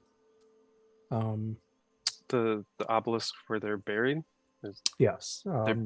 There could be things wrong with it? I don't know if someone perhaps desecrated them. Perhaps that is why they are upset. It could be maybe someone put something in the wrong place, and unfortunately, it could be a myriad of things. This axe was just sitting in the stump out in the front. Seemed kind of odd to me, but Oh, that is kind of like thumb over the shoulder for the hearth. Some nights it gets quite cold up here. is this your axe then? No, I think it was left from the previous priest. I had brought my own. Is there? Do you think they just leave it in the wood? Probably leaving it for the next occupant until it runs out of use, I would suspect. What do people worship here? Most people worship both the way of the gods and the way of the great sage. Most people will pray to the gods for, assistance and guidance. They will pray to the great sage for understanding, for hoping the well-being of others.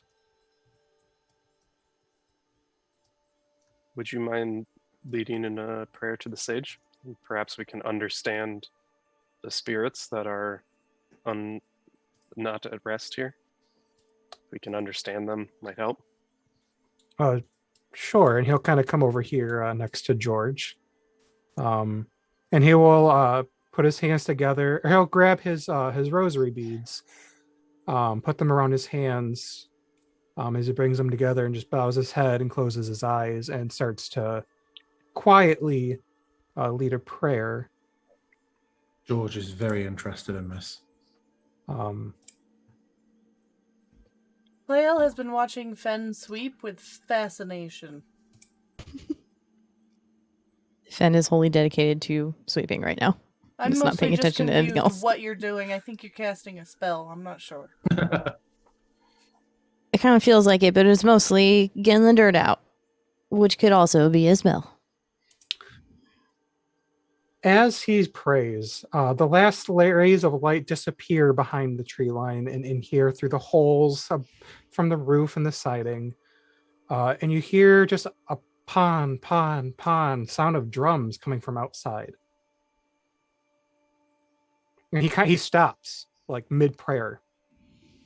He's like, oh, dear. Oh, they're back. Yes, that is the sound I started hearing last night. Is it like And dark he in looks here? genuinely freaked out.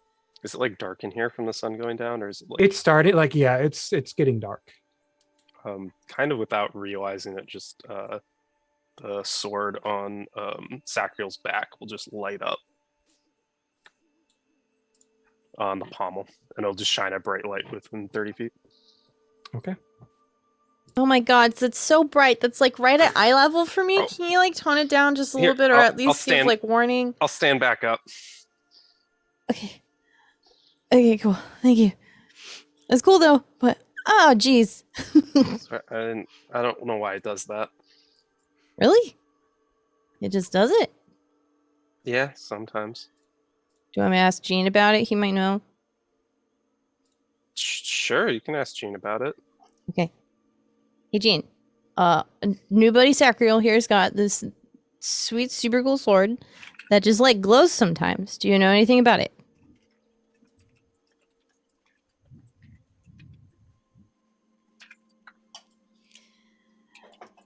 I don't think so. He just thinks it's really cool and that you got a sick sword. So, like, kudos to you.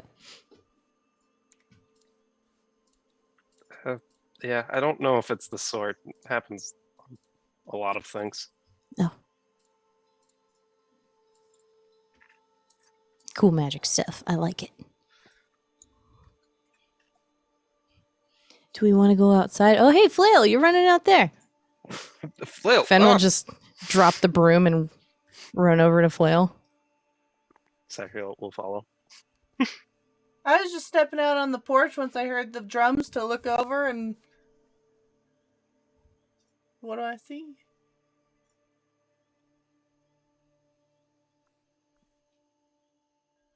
You're muted. You Oh, you looked like you were talking, but I didn't hear anything for a second. Okay, never mind. sorry, I didn't get picked up. So as you walk out, you do see that it is dark now. Like the sun has gone down. And it starts, you hear the drums getting a little bit louder, just the pon, pon, pon. And you start hearing ghastly wails. Different from Nice. your ghastly wails Right. that you would obviously be normal. You start seeing rising from the graves skeletons coming out Those and are just my like jam. bursting through the earth What, one by one. what, And they what did- like it is a ruckus. Not ghosts. Those are They saw- skeletons. Could you give me Yeah. just a quick stealth check? I shall, in fact. I like that skeletons forcing their way from the cold embrace of the earth is a ruckus. I look forward next time to being like a zombie kerfuffle. Oh no, like it's just like there's actually whales, not just like them bursting through the earth and all that. It was a whole scene. Ghosts waving about are a susurrus. But yeah, you were unseen by them, you're pretty sure. Yeah, I was. Rolling a goddamn natural 20. It actually Wait. wasn't a natural 20. It's the D4 add-on was the 4. Yeah. I don't know why it lights up as green. One thing. Oh, because one of the die is a crit. one of the It doesn't dies matter what next. one it is. No. Weird.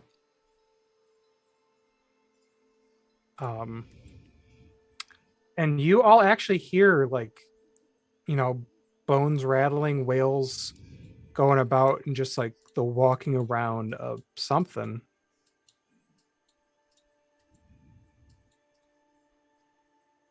Maybe we just stay inside. Oh, no. I don't know much about skeletons. I assume that they're upset about something. Or more likely, someone is upset and making them do things. Astute observation. Maybe Feel we like go if talk it was to them them. doing their own thing, they'd just be ghosts. Do we still hear the drum beating? Yeah, you hear like off drum beating and the whales. GM, Mm-hmm. can I do a low crouch around this place and just check things? See if there's any evidence of some super angry necromancer or something. So what you felt like this place is just really run down. It doesn't seem to have like any arcane nonsense that you would astute to a wizard based necromancer. You're not really seeing anything about even like bringing people back. A lot of these texts that are here are more for like stories, like they're more like allegories for leading a good life, stories on how to better oneself, and a couple of cooking recipes. I'm gonna pick that how to better oneself and just kind of, while the skeletons are outside and I'm sneaking around, and just be like, Mugen, can I borrow this? Sure. I just feel like I just see like walk kind of like Okay. a crab, just like reach out. Yeah, I'm gonna Can I have like this? super low fucking crouch. Just, can I borrow this? Like, tuck that away for later, having Sure. someone read it to me, and then like, all right. Well, I'm gonna look back at fuck is Puck? Oh, I'm you're all back the way there. back inside here. Yeah. While I'm back here, I'm just gonna be like, I told you someone was gonna get mad we were on their mountain. Then I'm gonna step back out onto the porch, still Oh, crouching. you're going out there again? I mean, I thought Mugen wanted help not having creepy things in his graveyard or something. But there's skeletons out there. Quick pause. Yeah, not my favorite. Because we just got a donation of $100. Joust! Yo! Joust! Nuts. Joust! You bad Joust! man. You bad lad. Wild. Yikes. Joust! And hello, Raiders. Doesn't Also, that just mean we welcome, win, Raiders. we win the adventure now, don't we? That's just it. Yeah. Okay. If it's old TPK rules, that's character art done for the Yeah, but it's Yeah, it's not, man. Yeah, that isn't Not the same anymore. anymore. Ooh, what is We're it just doing a bunch of now? bad tables. Get fucked, everybody else. Wait, no! Oh, wow. Split them up into all magic weapons. There you go. Okay, so Oh, yeah. Welcome, So, Raiders. We Ash, just you got are- tipped, so we're about to you get are a screwed. warlock, correct? Or What? really You're nice a stuff. warlock. Yeah. Would you like 1 or 2? Oh, Good things. one is cool. Okay. So I as like you're one. sweeping and you put the broom away, the tip of the broom hits something off the wall that just kind of sits at your feet. And it looks kind of funny to you, but also like weirdly familiar. And you just hear like a tink tink tink off of your jeans container? Mm-hmm. Question mark. Vessel. Yeah. So what you find is a mask. Looks to be made just for you. Whoa, Whoa. cool. When you attune to it, your patron's lingering presence over you magically will reshape it. As you touch it, it starts to look a little more like Jean. Creepy, but cool. While you wear it, you can cast 1 spell from your patron's expanded spell list without expending the spell slot. It must be for a level equal to or less than your current spell slot level.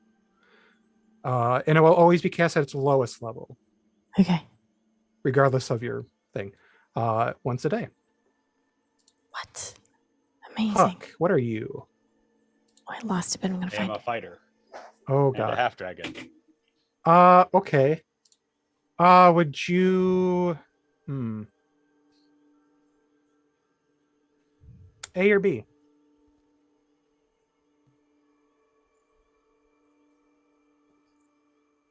B. 1, 2, or 3? Well, I'm gonna go with 3. Okay. You unfortunately Fen knocked over 2 masks. One seems to kind of probably fit you though. It has like a strange purple crystals grown into it. A helmet made of harsh angular shapes that come together to look kind of like a dragon skull. It will give you, while wearing it, will give you resistance to psychic, and creature will have disadvantage to vibe check you. Your breath weapon will deal psychic rather than its normal type. And a creature in that area must also make a wisdom save instead of the normal dex or con. If they fail it, they'll also be affected by the Bane spell.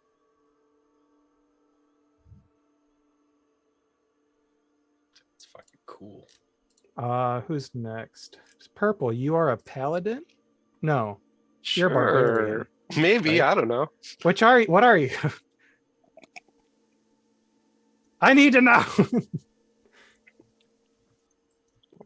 I'll tell you on the side. How about that? Okay, that's fine. Secrets. Secrets. We can do someone else first. I'll Are send it to no you. fun. Okay, we'll go up to Harrison. You are a Odd.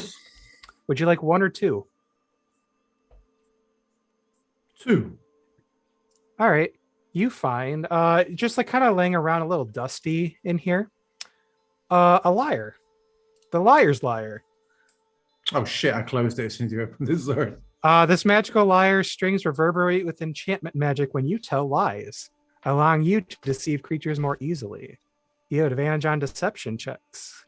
In addition, if you cast a vicious mockery cantrip, the DC is increased by 1. Thank you. But I never tell my character doesn't tell lies. Chrissy, you're a fighter, so 1 or 2? I'll go 1. Okay, this one's fun. Chrissy, you find what kind of looks like just a weird stick laying across on a mantle. And you kind of pick it up and you notice that it's just dusty. You kind of, debris it. This magic ivory bow is sculpted to look like a pair of curved unicorn horn and is strung with finely braided hair of Pegasus mane. This very large longbow has an increased damage die and 4 charges where you're allowed to fly, shoot somebody with a healing arrow, or basically shoot a magical stampede and knock a bitch on their ass. Imagine me as a Toril flying. Oh my gosh. Half a foot off the ground. Just. I've seen a horse fly. Oh. I've seen a house fly. But I've never seen a turtle fly. Well, this is a cool ass item. This is really sick. I really hope that a Or- total flying has to have the energy of Heimlich from A Bug's Life, though. Oh my god, Absolutely. Heimlich. Sacriel, would you like 1 or 2? We'll do 1. Okay. On the Great Sage's hand was a nice little ring that you kind of went to go inspect. This is a very interesting ring as it looks almost like a skull. This dark Ooh. silver ring, decorated with a metallic skull and an amethyst gemstone, you can cast the Chill Touch spell from it. It has 3 charges, and while wearing it, you can cast spell even while ranging by expending a charge. Raging. If you do, your rage does not end at the end of your turn as a result of not attacking a hostile creature. You can concentrate on spells while raging, but you have disadvantage on the concentration checks. If only I had the rage ability. Well, whoops. Who knows?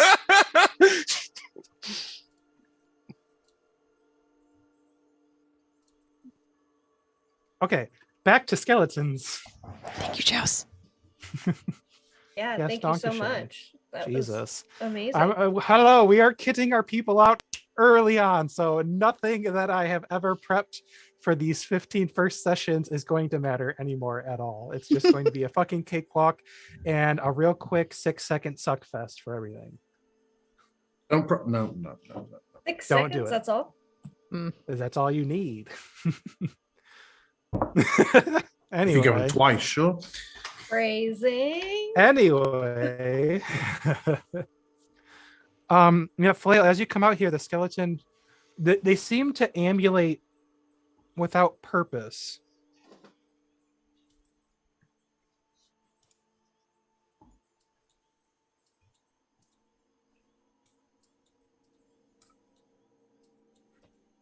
What do we recommend? Give them the old pop or try and find a more peaceful resolution? We can make friends with them.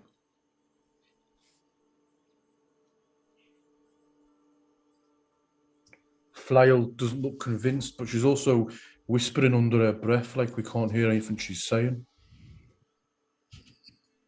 Yeah, I There totally we did. go. I just scampered off, and I'm sneaking where'd she around go? this way. That girl's Uh, going to try and follow stealthily, but probably not succeed. Where did she go? GM, can Yes. I get any better vantage point from here? In Flail's mind, I'm looking for some obvious bad guy puppeteering these skeletons from the tree line, with a clear sign, bad guy, his own, musical cue and everything, or some sort of item that has to be, some cursed fetish in the ground or something, giving off a dark aura. Give me a perception check. while you're just chilling back here, looking at stuff. Okay. You don't see a fetish. You don't see an obelisk. You don't see some weird dude doing the hand waves of necromancer puppets. But what you do hear is the drums got strangely louder. Like they seem to have a source near the tree line behind the graves. And you're pretty sure you heard someone or something snicker.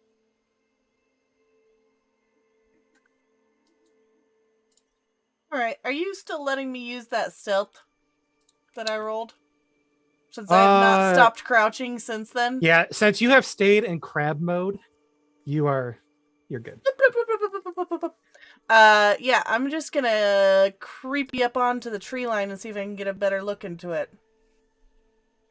Yeah, and I mean, like these drums do get louder, more. Am I seeing the source of them yet? You not with a 9. As I get closer. What do your elf eyes see? I mean, Flail? my passive is a 13, but I can look again. While you are doing that, what is everyone else doing? You do somehow marginally worse as you get closer. You know what? Hold on. As you get closer, Flail, the music of the drums starts like enthralling you, and you're just getting so distracted. You're getting in the mood of the rhythm of the drums, and that is what's distracting you. And why you have a 4 perception. You know, check. when Baloo starts to hear the music, it's just starts, can't help himself. Like it's kind of like that. Like yeah. All right, I'm gonna. Yeah. He becomes more and more perverted. Yeah. You know, he gets the spiral eyes at one point in the movie. Remember? It doesn't matter. Listen, I watch a lot of Disney movies.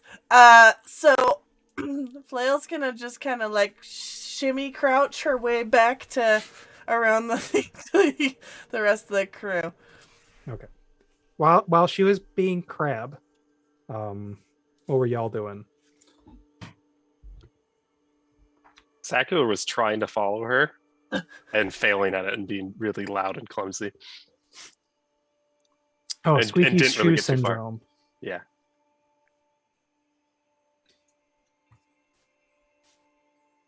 Fen was like nervously bopping around on this like porch area, like, okay, there's skeletons there. Hey, there's friends there. Hey, there's skeletons. Hey guys, just like unsure of how to handle the situation on her own. I'll be strumming my new lute, lyre, drifting over to the doorway, keeping an eye out for what's happening outside.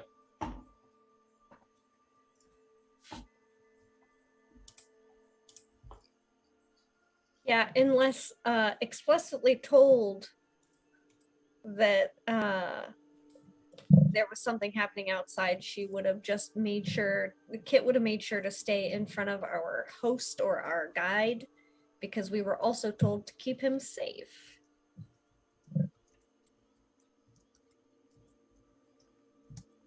Puck would definitely be staying inside with Mugen as well, just waiting to see if something kicks off.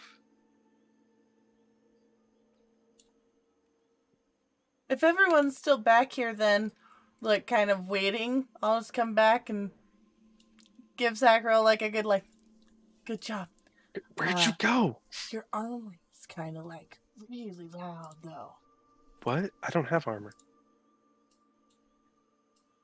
That's worse. You will listen.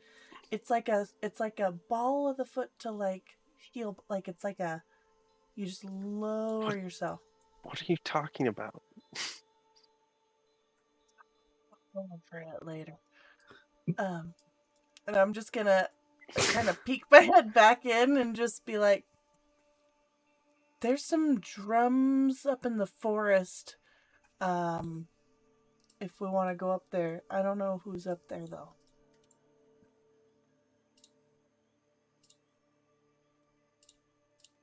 We can go say hi? No, I think it's whoever's in charge of the rattly guys. Yeah. We can go Yeah. say hi and maybe like turn it into a dance party or something. Just a thought. I actually really like that. Be fun. What are the skeletons doing out here? I see them kind of bopping around. So they just seem to kind of almost ambulate, without purpose.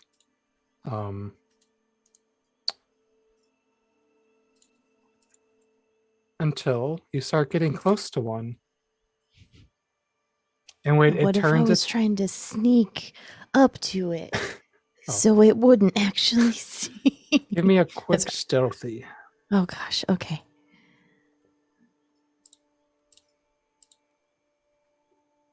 Well, that's an 11. So Oh, well, it's good enough because I rolled crap. Oh yeah, you get like right up behind it. It like doesn't even notice you. sick. Just burp, burp, burp, burp.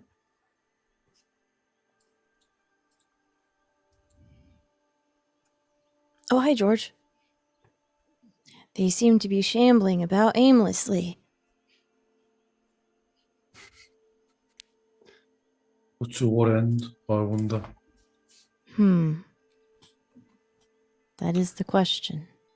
Are you going to try and get the drop on them? I wanna figure out what they're doing here. I don't really want to beat them up. Well, listen, if they see us, I hear there might be a bit of a ruckus. So, just remember, if you hunt 2 rabbits, you will catch neither. And I'll give her a bardic inspiration. Ooh. I suddenly feel extremely inspired by this message. Eloquent, eloquent. It's wonderful. She like starts to tear up a little bit. Level 3. Come on, let's be reasonable. She's gullible. Could have 3 L's and gullible. Yeah, of course there is. Yep. So are we like? Hey guys, hey, are we like? She'll like scoot up towards Flail and Sacriel. Are we like going up to the forest? Are we staying Yes, here? so we can find this drum Okay. player. This dead beat. Yeah, bro, was that a joke? No, it's like, and I mean, if he lives up here in the mountain, he's probably just.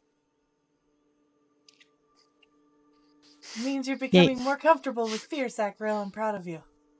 Joking. It's good. It's a good sign. You absolutely earned that high five, by the way. That was really good. You want another one? Sure. Down here. Yeah. Really down low. Yeah. Down low, but also up high at the same time. Yeah. It The works herd out. is the highest of 5s. The highest of fives. Kit will turn to Puck and ask, are we staying here or are we going with? I don't think we should leave Mugen. And he's gonna turn to Mugen and go, look, I don't think leaving you here with the skeletons that close is a good idea. So you're gonna stick with George, and me and Kit are gonna be right behind you, all right? Okay. I mean, it's either that or stay here by yourself. I mean, and he'll just kind of like gesture to the general direction. Could you not just deal with them? I mean, we could, but it's also, we could find a different way to put the spirits to rest. So quick to violence. I don't know. I mean, wouldn't you think the former of the two would be the better option instead of desecrating dead bodies? Well, why don't you follow your strange friend's suggestion? Talk to him. I mean, for now, we know they're just idle. We'll leave them be. investigate the drums. And if that doesn't pan out, we could try to talk to them later. Okay. Hey, Flail, when we were in the graveyard, it was urns with ashes in it, right? Yeah, this is why I'm saying it's some sort of necromancer. But where did the skeletons come from if they were ashes? Bodies everywhere. I don't know if you know how many people have died on this world, but it's a lot. But this in this graveyard there were ashes. Why are there skeletons? Well, Just flailed I in a mean- wee, sorry. what? Just flailed in a wee. What was that happening? There's drums going on. Flail's still like kind of dancing and moving to the beat. Yeah. It has not stopped since Tony told me that I was doing that. I'm just but yeah, they've also got a wee a little. No shame. It's a long hike. I don't know, maybe the necromancer put them there to scare these people off. Because it's their mountain. Oh. And they want them off of it. All I'm saying is if we want to, we're not. It's not the bodies from here that we'd be desecrating if we fought them. No. I'm sure Because- they're outsourced bodies. Okay, that makes sense. Yeah. I mean, necromancers usually come with their own or pick up as they go along. But why are they here then? Because the necromancer wants the mountain to himself, I'm sure, or works for the dude that wants the mountain for himself. Right? And he's trying to get people off of the mountain. There was a sign that Puck threw away explaining the whole thing. Yeah. Okay. What was the name again on that sign? Dooba? Shube. Dooba-doo? Walked right into it. Shooby doo. Where are they?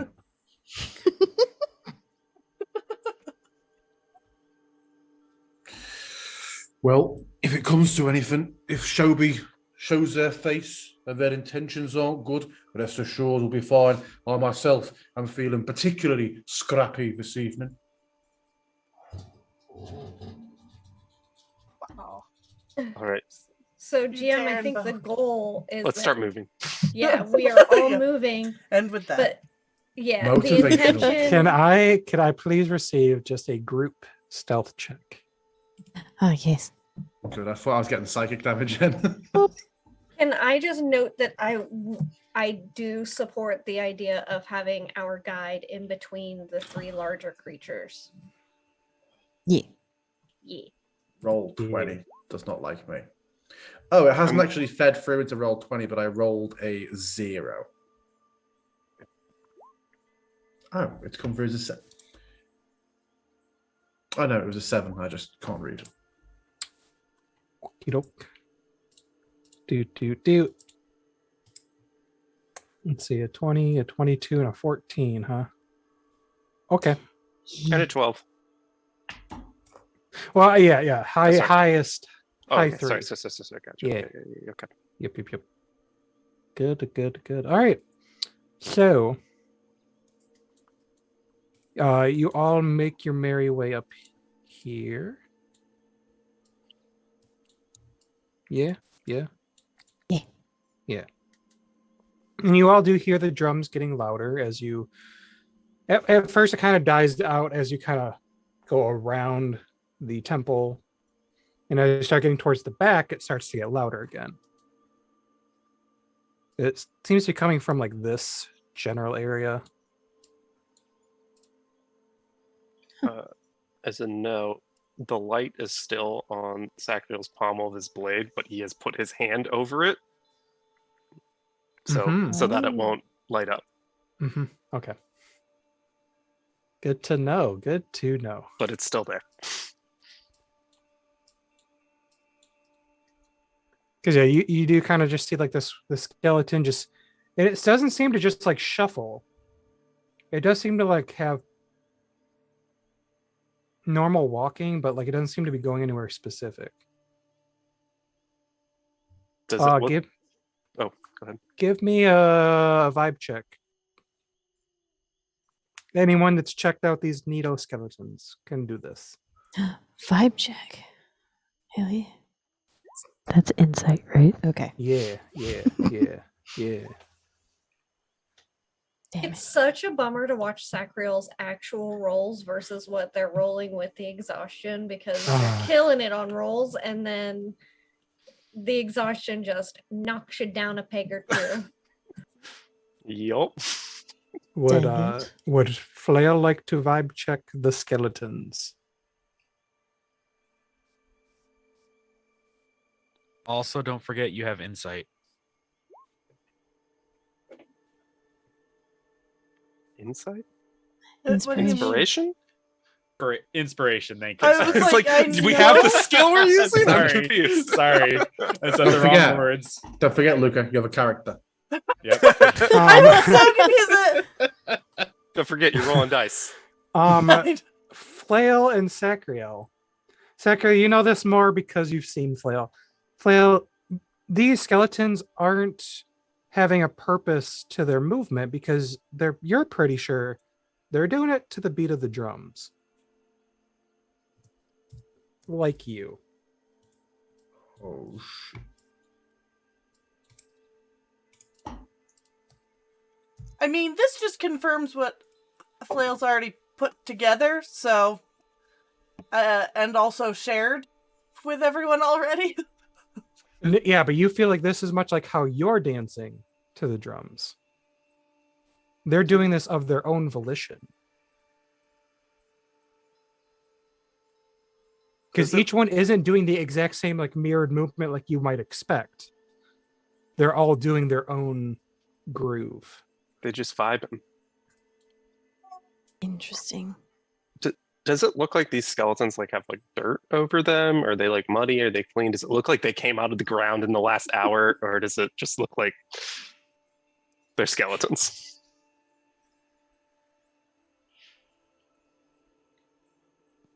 Just skeletons. How compelling are these You drums? weirdly enough, Sekiro, they don't have dirt on them. Hmm. GM, how compelling are these drums? I got pretty not- close to them. They're not like they're not like the grooviest thing you've heard in the existence that you've had thus far, but they're pretty cool.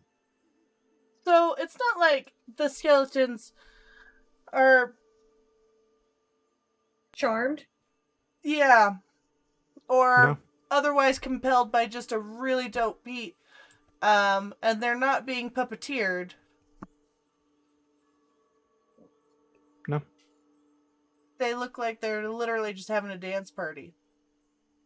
As skeletons would. As much as a skeleton could have a dance party. And they saw us earlier and didn't do anything, right? They didn't see you. Oh, I thought they You saw Fen. and Fen have been the stealthiest peeps. Okay, cool. Well, cool. I will just continue Yeah, Yeah. I think up to the tree line. I think Kit would also start moving closer towards the source of, but keeping an eye on.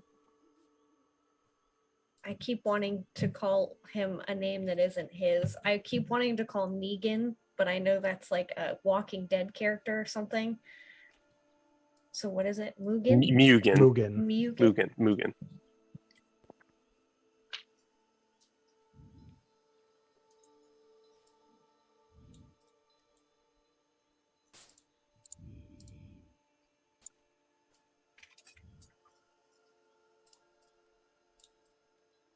If we're sitting here all night, nothing's going to get done.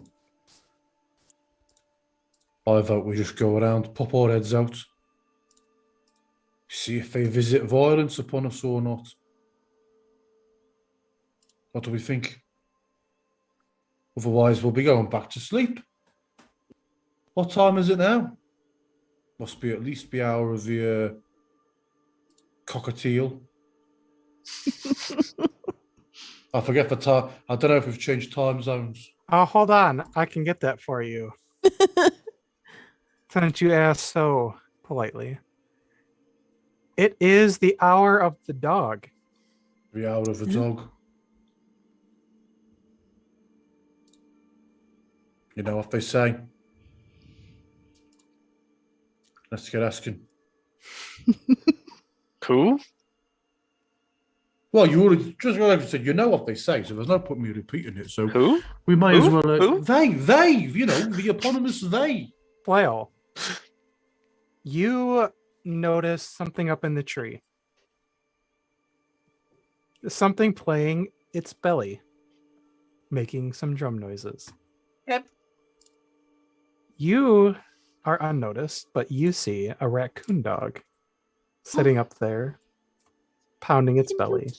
Oni, I have almost gotten a Tanuki tattoo for the last 2 years of my life. I am so happy right now I could scream. He's This lacking is a that. sign. He's lacking that vital Tanuki detail, though. It's fine.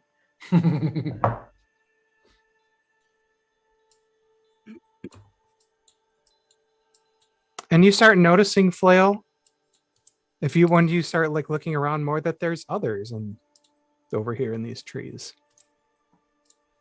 And they all seem to be pounding their bellies.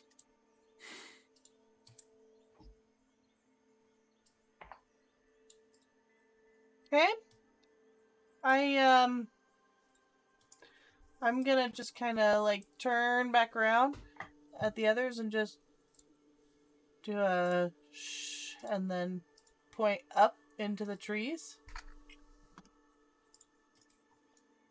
Can we see them from where we are right now? No, you would probably have to get closer. Okay. I will tiptoe over towards Flail. And this might be something closer to what they're doing. Thank you for Luca for this.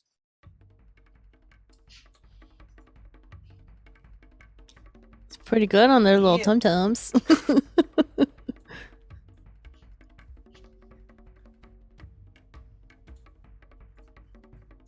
And they're just like jamming. Yeah. I mean, there are many of them because as it starts to like intensify, you're easily able to notice more of them. There are many of these Tanuki. Concern. Fenn's just gonna like grab Flail's like forearm and look up with like big doe eyes. Just, this is the best day ever. Little friends. Starts vibing out. Look, what are you doing about Arbalest?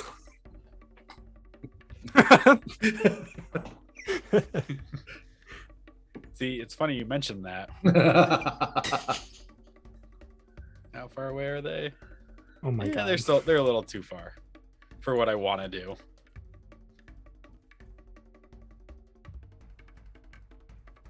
What do you want to do? I was gonna hold a breath weapon attack in case they do anything. It's a You just should in case. scoot down just a little bit. Yeah? Just looking at where I am. Look, it's a line 5 feet wide. It's fine. Okay. You're outside of it. Rip Fen. Oh god. Like it's just held right now. That's it. And you see that there's another one that actually like comes out and starts making like little balls of light, and it just to help like go. They are very soft, but they're floating almost like a dancing light spell. But there's way more orbs than there should be, and they kind of like float as like little will-o-wisps throughout the graveyard. The Tanuki rave. And yeah, pretty much. Chrissy has never been so happy.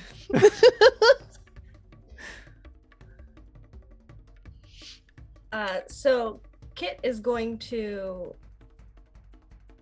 Nope, she's not, because Flail is nowhere near her. She's going to make her way over to Flail and whisper in her ear, so are you gonna try to talk to them?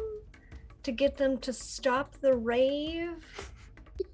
Or are we just gonna fight them all? And this whole time, like, this kind of like giant turtle is just like,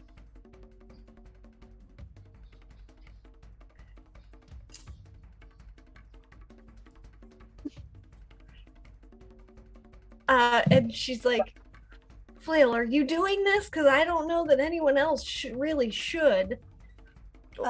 Okay. Or do you want one of us to try? I can go up there. I'm gonna go to what looks like the main one with the rave lights, and I'm gonna do my best rave light dances. Okay. Full party. And I'm just gonna go up and I'm gonna like, so sorry to interrupt your performance. And he goes, ah, and music stops. And the lights snuff out. More seconds dancing before. The skeleton, like everyone stops and looks at you. I apologize for the performance interruption. It's just a quick question on your relation to the skeletons.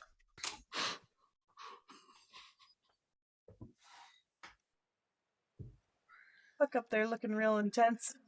They're like super shocked that like they first didn't even notice you. And then just like this person in very dark clothing, just like out of nowhere says, hey. Hey.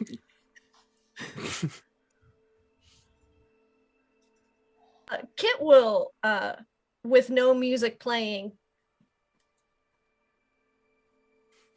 hey, as support assistance, because she can see that it has gotten uncomfortable, and in the off chance that anything goes to attack, she's gonna just make her way downtown right behind Flail.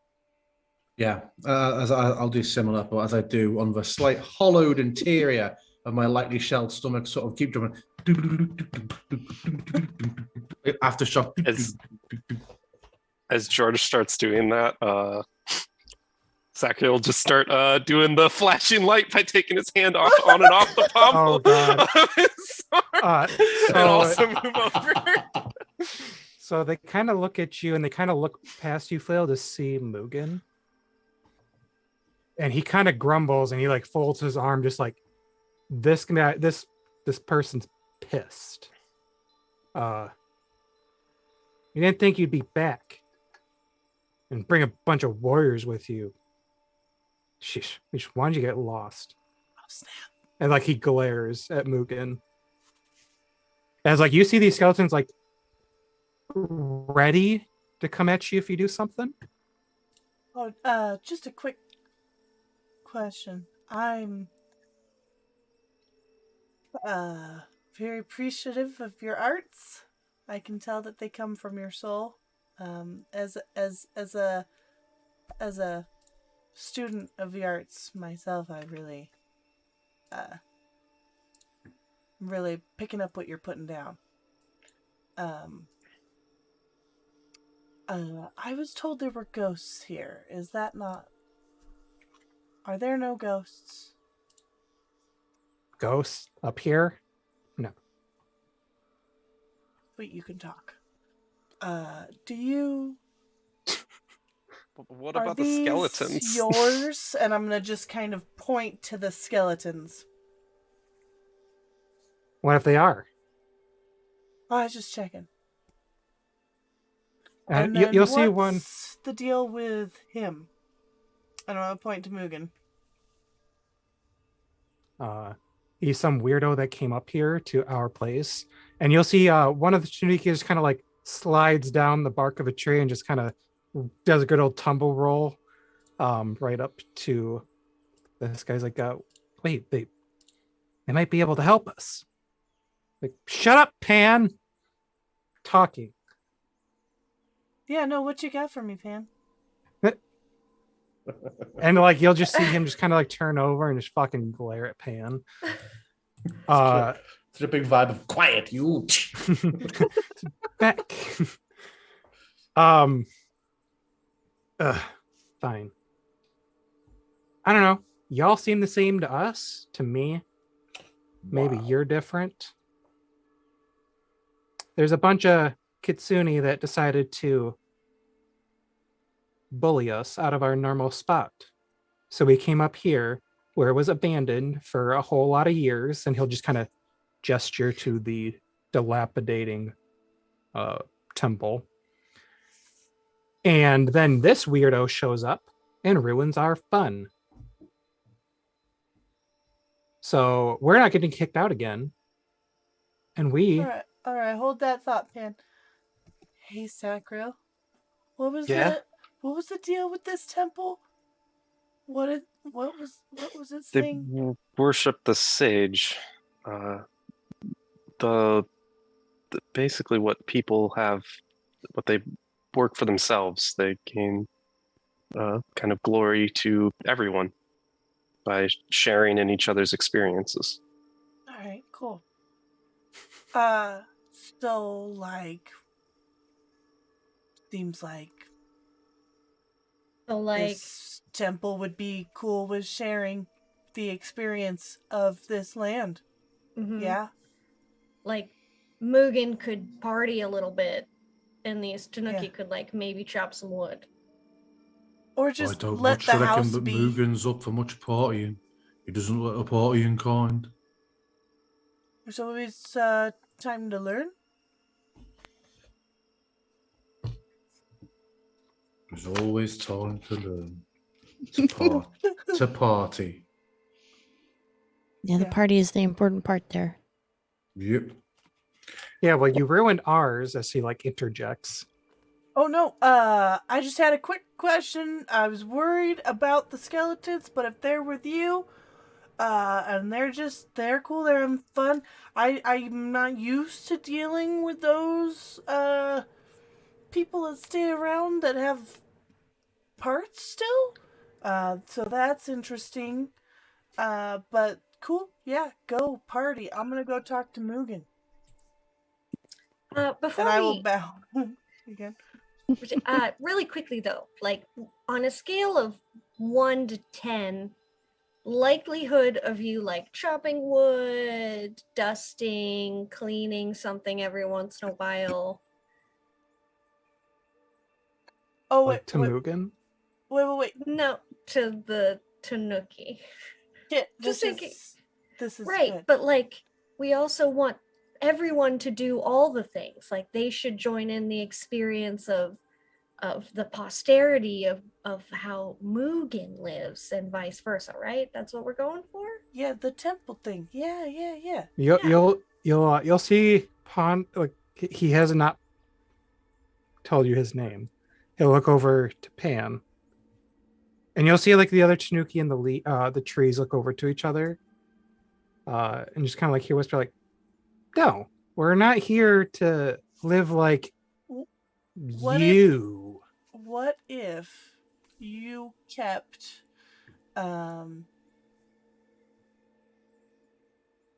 rodents, irritating pests free from away from this land, and also any fruit from falling to the ground and rotting and getting all smelly? Do you think you could do that for the land? Why? Because if you don't, and things go badly here for this here temple, the people who come along afterwards might think, oh, well, this could be a nice logging camp instead. Or a farm. A little bit of help here, keeping your little spot of paradise for your rave all nice and secluded. For a little bit of work, it could avoid you a whole lot of heartache, pet. I don't know. We scared that one away. One man who's brought us, and if we don't return, or if we go back and say that there's no peace to be made, it could be 100. How about this? You go get our coin back from the foxes and his friend on the other side of the mountain before dawn, and we'll think about it. Oh, you'll think about it. I like those odds. Counter offer.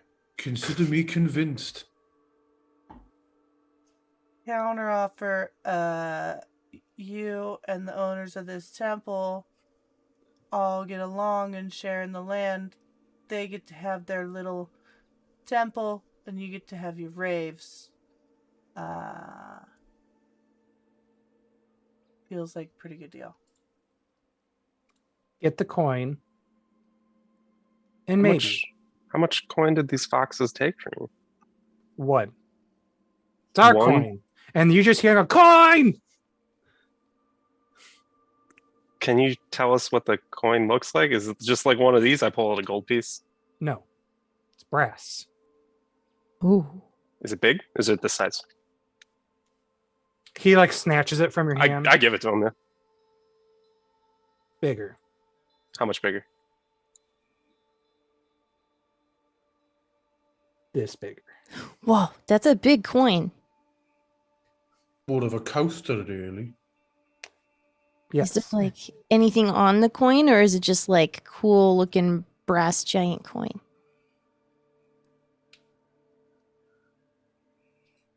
It has it has face on it. Looks like a lizard face. Oh, lizard face on a coin. Like- Okay. like Dragon? No, dragons are ugly. No. Oh yeah, they do kind of look at Puck when they say that. Sorry, Puck. What? How did the foxes take it from you? Did they like trick you or steal it, or were Oh, they totally stole it. Like a bunch of buttholes. did they hurt? Jerks. Did they hurt any of you guys, or they just like? Yeah. Okay. What direction did they take it in? He'll point towards the north trail. And that way it goes around the mountain. All right, we'll get your coin. What a vibe check, this Tanuki. Do it. That's a good call. Sorry, but keep going, Sakura. That's a good call. Because the deal I'm about to make is probably a bad deal if they're not honest. Motherfucker! Well, I mean, so what were you All trying to right. glimpse at? If he's just trying to get us off this land and there is no coin to be had, like I believe the fox creatures probably messed with them, but like in Kit's head, she's like, well, he just wants all of us to leave. You know what I mean? Like, I mean, you do get the sense that how he's speaking, he does want you to GTFO ASAP. Yeah, he's sassy. You're not as sure if fuck, he's this being guy. genuine about the coin.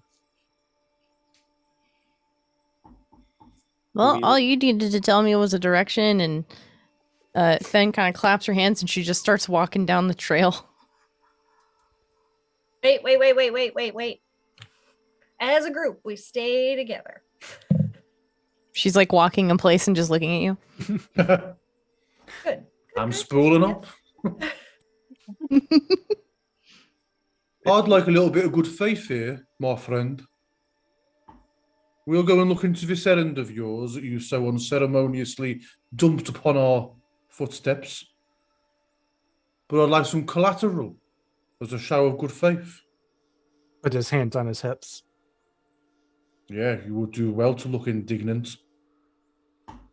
I will take one of your drums whilst we are gone. He is just going to just look at you, look down to his belly, and look back at Oh, you. yeah, shit. What? As in, one You of are not will- cutting off my one of stomach. you- No. One of you will accompany us as a show of good faith. Pan will do it. And Pan's like, wait, what? And just like Ponkichi like throws him in your direction. Like, your fault, your problem. Well met, Pan. We have an accord, it seems.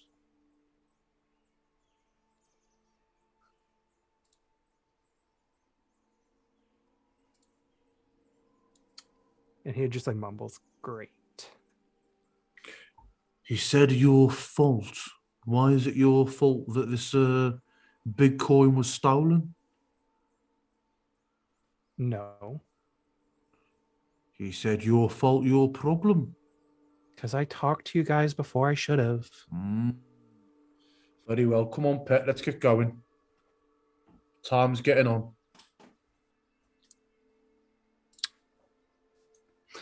And as you all leave, you will hear again the drums begin to play. Do do do do do.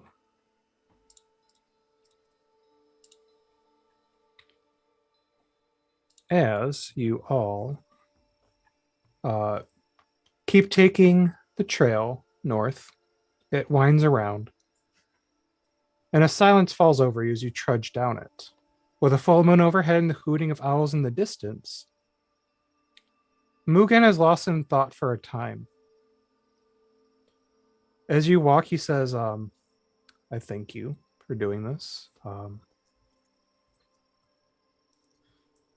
Truth is, I don't think I could have done this myself. And if the legends are true, these foxes are probably more than just beasts of the wild. You should be on guard. Yeah, that's a lot of Tanuki. I don't think you could have done it by yourself. It's not just the Tanuki I fear. What else? What do you fear besides the Tanuki?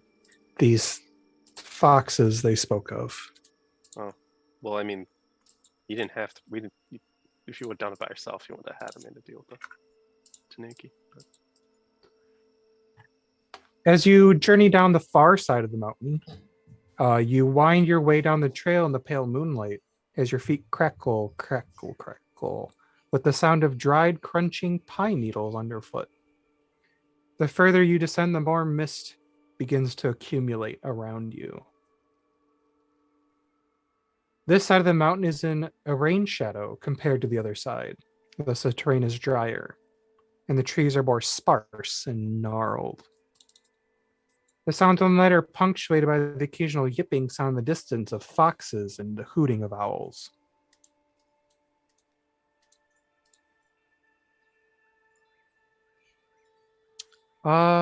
What's everyone's passive? Does exhaustion take it down? Yes, by 5. Okay. Whoa. Low Does enough it? that it doesn't matter. Never knew that. 12. 14. 14. 13. Okay. Fen and 7 if you George. must know. Fen and George, you notice as you're walking, something's following you on the sides of the path, but keeping their distance. You're not alone, but not immediately threatened either. Can I take a moment to cast my eye into the undergrowth GM and see if I can identify what is tailing us? And getting a similar vibe to George and just kind of look the same direction that he's going.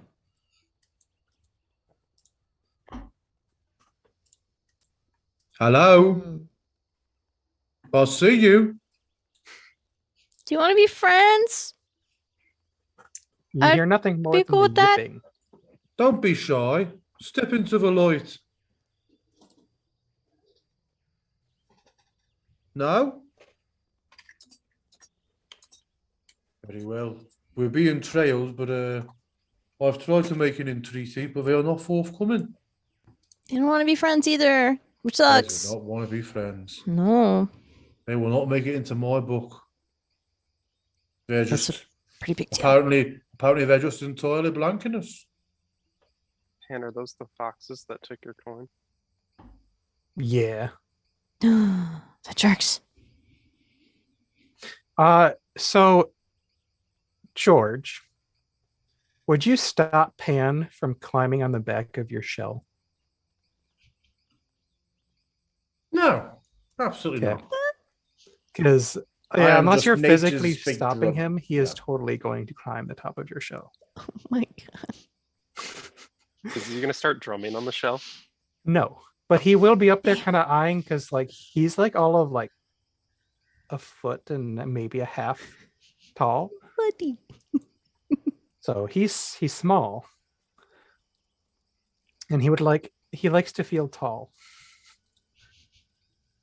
So Kit, while this is happening, knowing that we're being trailed, is going to continue to move, not faster necessarily, so people can't keep up, but knowing that we have like we got to do this before sunup or whatever, you know, she's going to be trying to hustle a little bit to get to like where Pan says like, okay, this is it. This is where the coin is. Like not trying to like rush people, but like also knowing that it's like a time sensitive thing because of what the other Tanuki had said.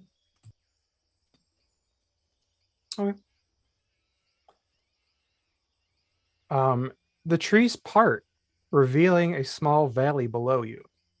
There you spy a small hut with a few wisps of smoke still billowing out, and a stack of wood haphazardly piled up beside it.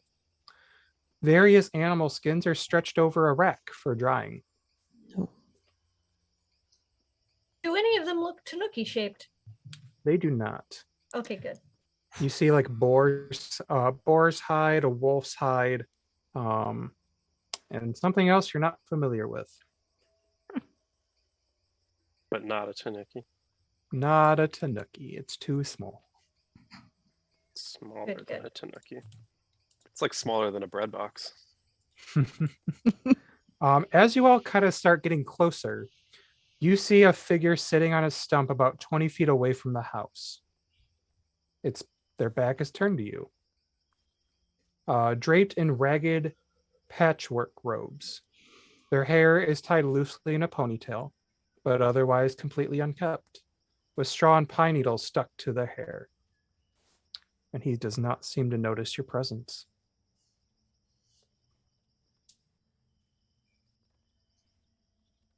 I'm really tempted to yell out and ask if he wants to be my friend, but I'm also realizing that's probably not the right call.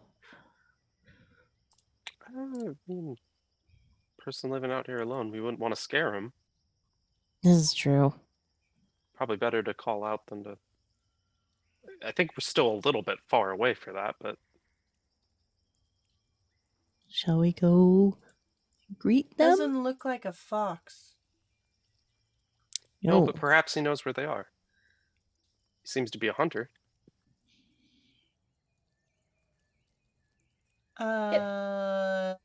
GM. Yes.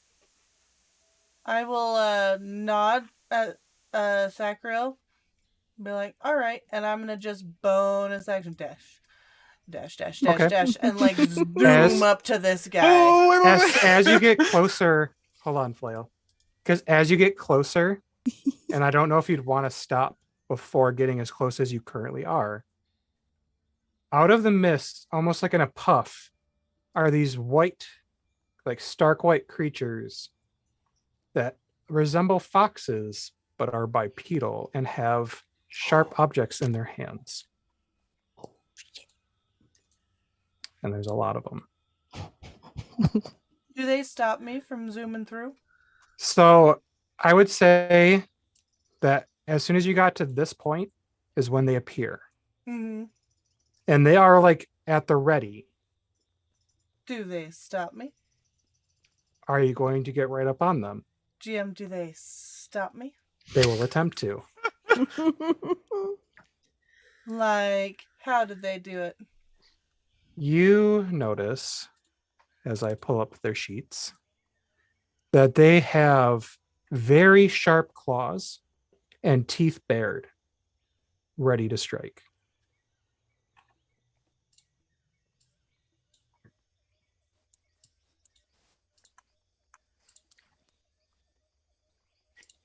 I will just point out here.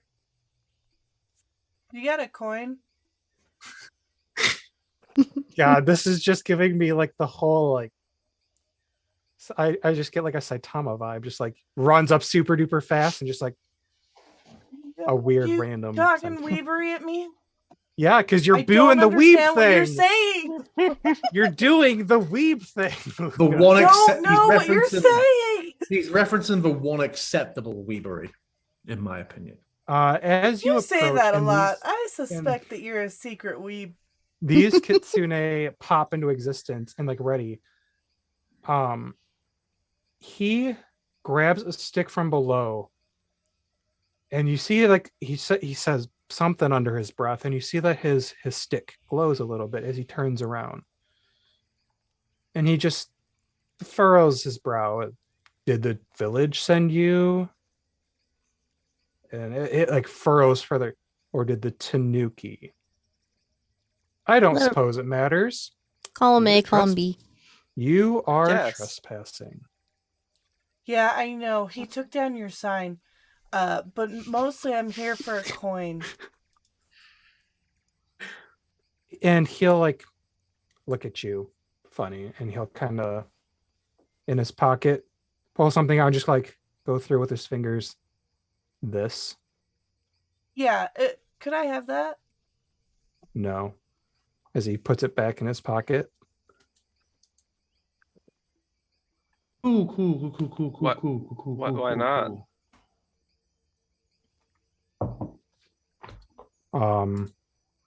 Why do you want it? But then he notices Pan on George's shell. Oh, they did send you. As he rolls his eyes, and the kitsune will growl, and the Tanuki just kind of like tries to hide himself behind George's shell more. Well, it's not yours. It's not yours either, is it? We're getting it for them. Why? We made a deal. He's gonna like actually unfurl his brow and look at you. You're not the brightest, are you? Hey, Not the brightest, but I might. But at him insulting Sacriel, I am pulling out my dagger and just standing like I'm gonna kind of lower myself a little bit. Watch yourself.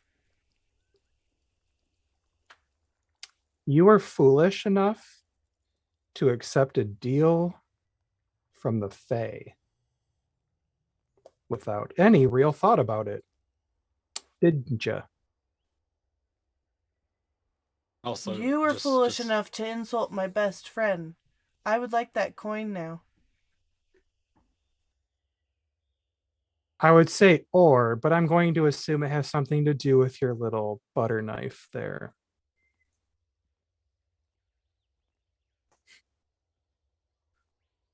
At this point, Puck's gonna hold an action just if things kick off. Breath They're very weapon. clearly not butter knives. What is your breath weapon? It is lightning in a line. do you have the mask on? Is it psychic? I now? don't. Okay. Because I didn't attune My to it. question to you then, Puck, is there any indication? Is there a sound, a smell, a visual of you doing that? I've described it before as like when he does the inhale for it, that there is like the feel of electricity in the air before it happens, but he isn't at that point yet. He's just ready for it. Okay. Well, I don't owe you anything. Shobe looks to all of you. Why is your attitude so obnoxious and obstructive, might I ask? We've simply walked up to you on your mountain, and I find your tone rather condescending. Because you're trespassing. I had a sign that you're, as he gestures to Puck, A sign for the Friend. entire mountain. By what means did you claim the entire mountain, my friend? did it say the entire mountain? It said I didn't keep recall. out. It was keep out. For a We're large, not inside open the area. mountain. You're in the area that I have claimed. What is the indication that you've claimed it? I saw one sign. I saw no sign. border laying out. How many signs do you expect an individual to put out? If you're claiming off an entire area of mountainside, one little picket wooden sign does not define an entire area, my friend. You finding only one of my signs doesn't mean I only had one, does it? So there are more than one sign. You just said how many signs do you expect there to be. So I didn't say I had just one. the message is a little confusing here, I find. Are you casting? Nonetheless. Yeah, while they're why- talking, I'm just gonna fucking disappear from view. Sorry, go ahead. Nonetheless, what is the story behind this coin that they want it so badly and you're so unwilling to give it up? Why don't you ask them? Because we've travelled here to you, and now I'm asking you. So instead of being flippant and either shoving off my questions or putting them back on me, I would like you to answer my question before my friends start to lose patience. They said they took it. You took it from them. Is that true? When George says before my friends become impatient, you guys will see a rune on the back of Kit's shell light up. And she's going to she's going to use one of her runes, her giant might, and she is going to go into a large state to support George's affirming, let's get some action going or my friends will do some damage. So she is going to be holding that, and she is large now, larger than normal. Her is large girl. You Kid, that's really outsiders cool. just don't really care about someone else's ways, do you? Well, you won't tell us. We've asked you, and you've said no. If you won't I tell don't us, how owe are we you supposed to learn? anything. I How are don't. we supposed to learn? How are we supposed to understand each other? How are we supposed to follow the way of the... Fuck, I forgot. Sage. Sage, thank you. Maybe not everybody follows that. Do you Did you follow the think gods, maybe then? I wanted to just not? That's fine if you don't. But you can't just expect everyone to understand you and understand what you are trying to do, why you're out here by yourself. If you don't let anyone know, how are we supposed to understand your ways? You said we don't understand your ways. You won't tell us. You won't show us. You 'Cause you're take not from someone supposed- else and they say they take from you. And you say, you don't even answer that. If a yes or a no, how are we supposed to interact with you at all if you will not answer a simple question?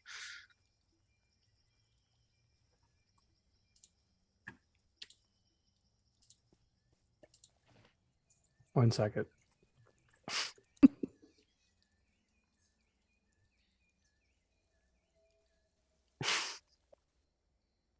Because I'm here,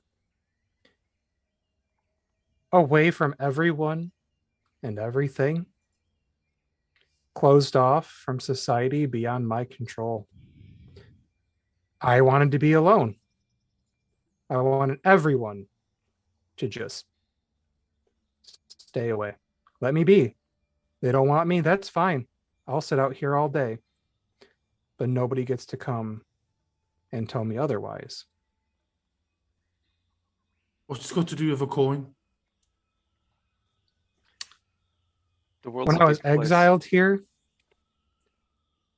those things are the most annoying little bastards this side of the mountain. They wouldn't leave. I needed something to get rid of them, as he kind of gestures to the kitsune. These little things are enemies. They wanted something of theirs. Hold on. So based on what you just said a minute ago in your approachful tone, you went and made a deal with the Fae? For the benefit of myself, yes, you did it for... You don't know what we did it for. You assumed we did it for no benefit. You didn't ask. Anyway. You said you came out here to stay away from others. Give us the coin and we'll leave you alone. And no one will come back here. Kind of squints his eyes. Not even the Tanuki. That right, Pan? You'll share the shaky leg. Yep.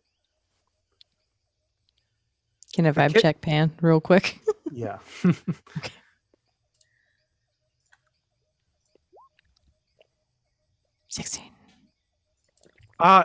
Pan is being honest and very scared. Okay.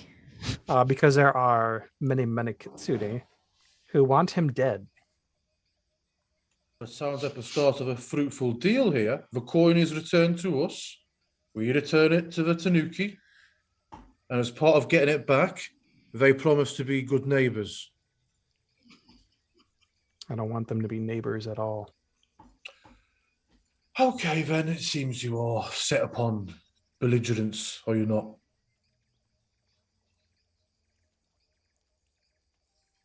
He's going to Mage. close his eyes, take a deep breath. We've made you a fair offer. Will you meet us halfway?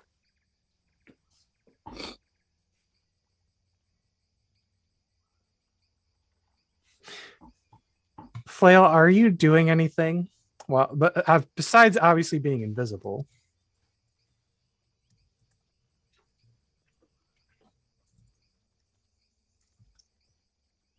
I off screen am waiting for the go ahead from my fellow players.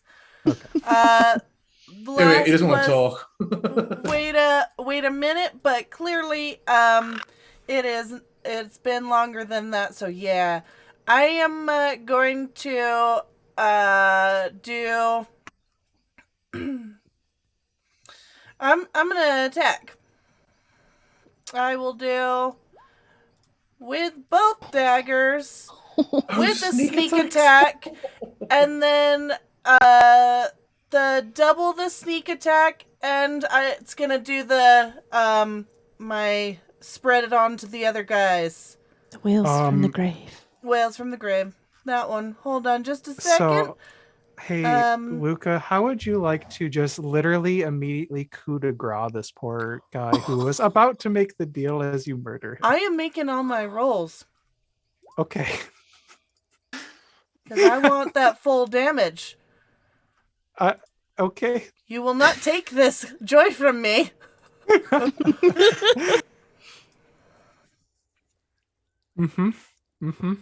Yeah. All right. So it's for 7 piercing. Okay. Uh-huh. Plus, do I get the sneak attack on both? Yes, you are at advantage. Okay, so plus 12 for sneak attack, and then another 7 piercing plus 14 on sneak attack. And then I get to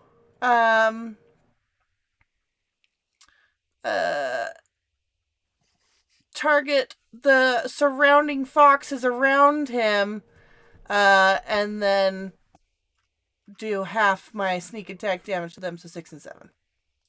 Little guy is right in front of him, I guess. Okay. So, again, how do you end this man's existence?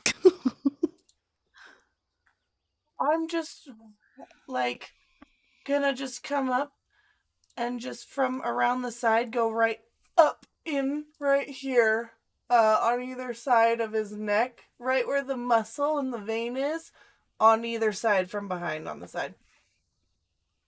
Okay. Up into his skull. Unknowingly, well, he essentially unknowingly, you pierce through his jugular and his carotid into his mind brain.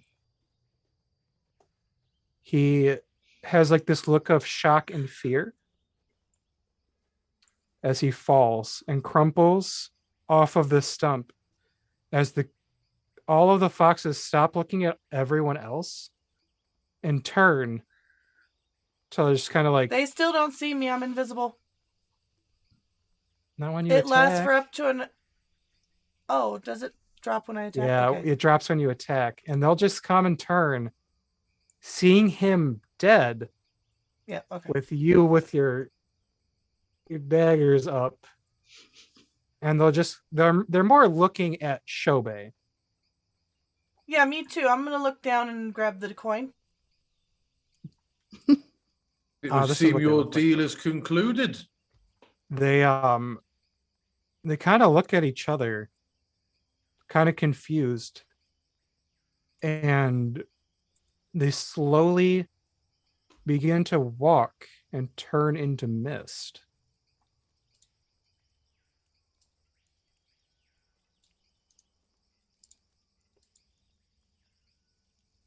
Their deal is broken. They're done.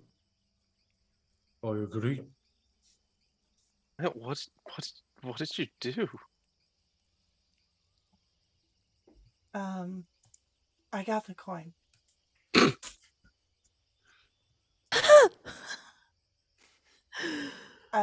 That's what you Okay. needed, right? Mhm. Okay. And I'm just gonna lean down and wipe off my blades and tuck them back in and step over his body.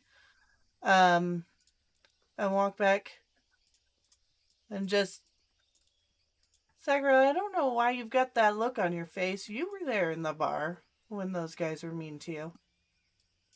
And then I'm just gonna keep walking.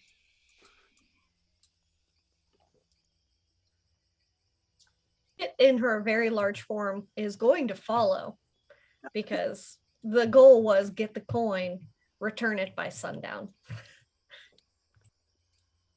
Yep.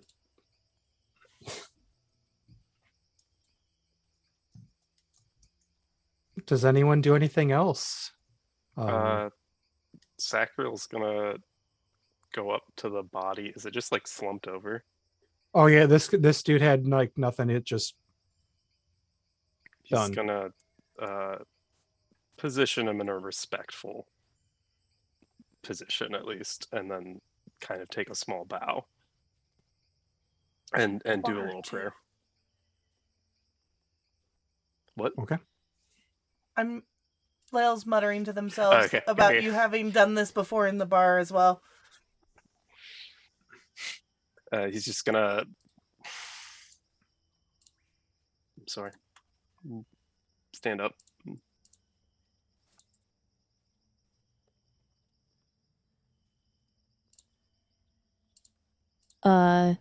Fen is gonna walk up. Probably not much further than like 10 feet away from the body. And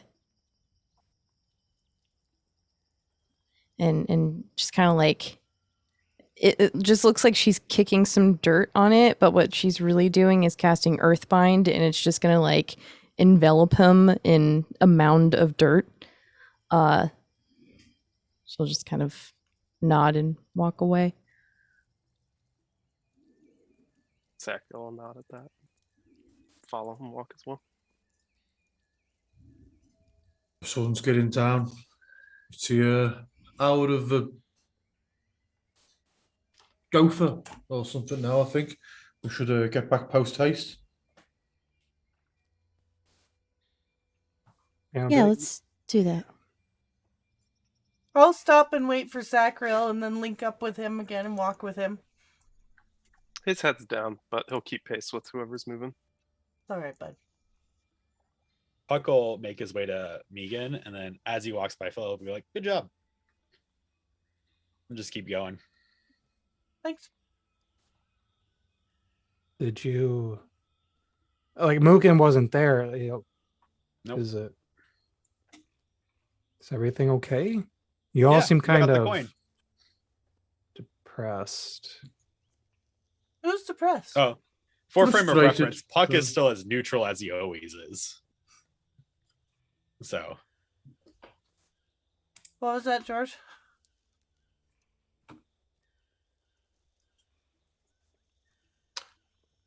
Oh, it's just we got the coin. It's frustrated, yeah, but Flail brought the whole conversation to a most productive resolution, and now we can return to our business.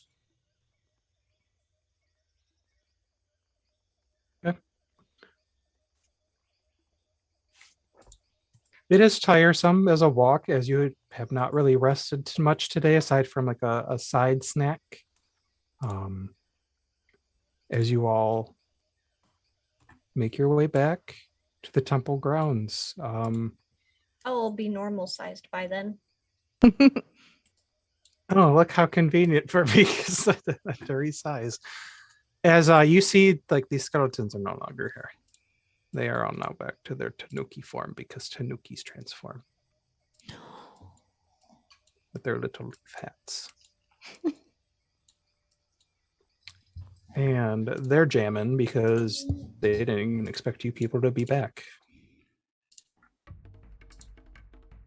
And Pan will jump off of George's shell. Oh, boy then. And he'll kind of look up to you, Flail.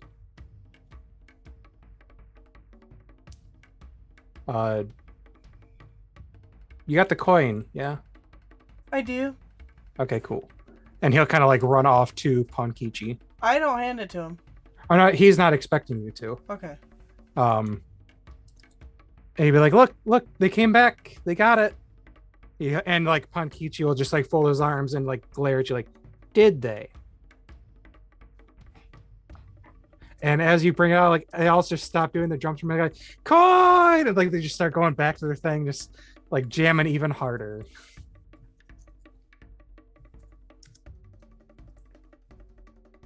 And he'll take it. I Oh. think the fuck Oh, not. okay, you didn't hand it to him. I'm sorry. So by accepting this coin, you accept the deal that you will live here peacefully with the caretakers of this temple in perpetuity, correct? Whatever that last them. word means, yes. But Is there also, anything else I need to add? The also, Kitsune are yeah, gone. I was just gonna say there's a whole plot of land. Good memory, Fen. Good memory.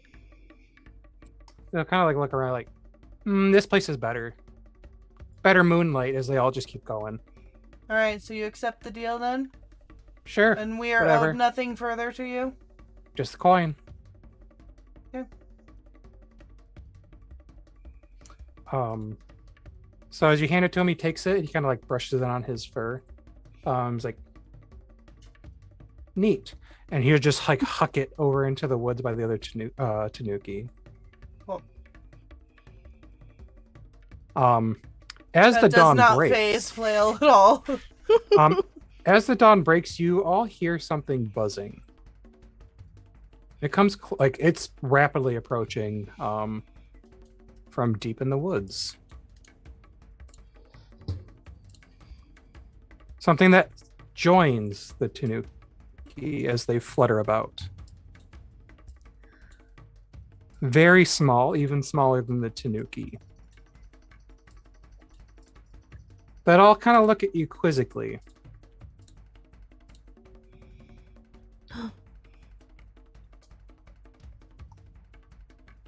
They are about These are Zeke's. 6 inches.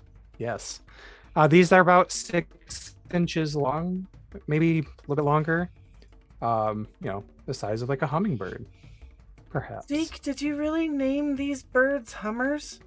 He did. That's so cute. I'm gonna have a talk with you later. They actually come out. They enjoy the music as the dawn breaks. I know that Harrison is so needing to know what the time is. It is the hour of the rabbit. It's not, mate. It's 20 to 5 in the morning is what time it is. But The yeah, hour- it's the the hour of the hour of the rabbit. rabbit by you. Rabbit, yeah. DM, Yes. what does Lonesome George know about Hummers? What does Lonesome George know about Hummers? Yeah. Should he roll a persuasion check? A nature check. Arcana or nature, your choice. How many miles per Have a gallon look. do they get? Infinite. Okay, different tactic, but yeah. How many Let's have a look. road Nature. miles do they have? All Yeah, of 17 just off the top of my head. Yeah. I told you I have a headache. them. So you know that Hummers actually originate from the Feywild specifically. Oh wow. They do not live here naturally. They are in unlike the hummingbird that you expect, they only come in red panda color. And they are very, very fast little bastards, Yeah, sometimes. Yeah. but also playful as fuck. Okay, cool. Good to know. As like they Thank you. come around, they like kind of mess with your hair and like zip off. Yeah. Okay. Although Just what for I thought. you, it'd be Thank more like they do like a little bit of tapping on like the tip of your shell and make a sound, and then Yep. Yeah, excellent. Thank you for that knowledge, DM. I'll make a note of this in my journal. Someone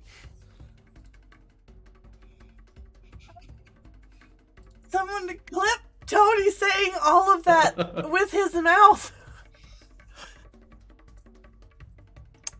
Okay.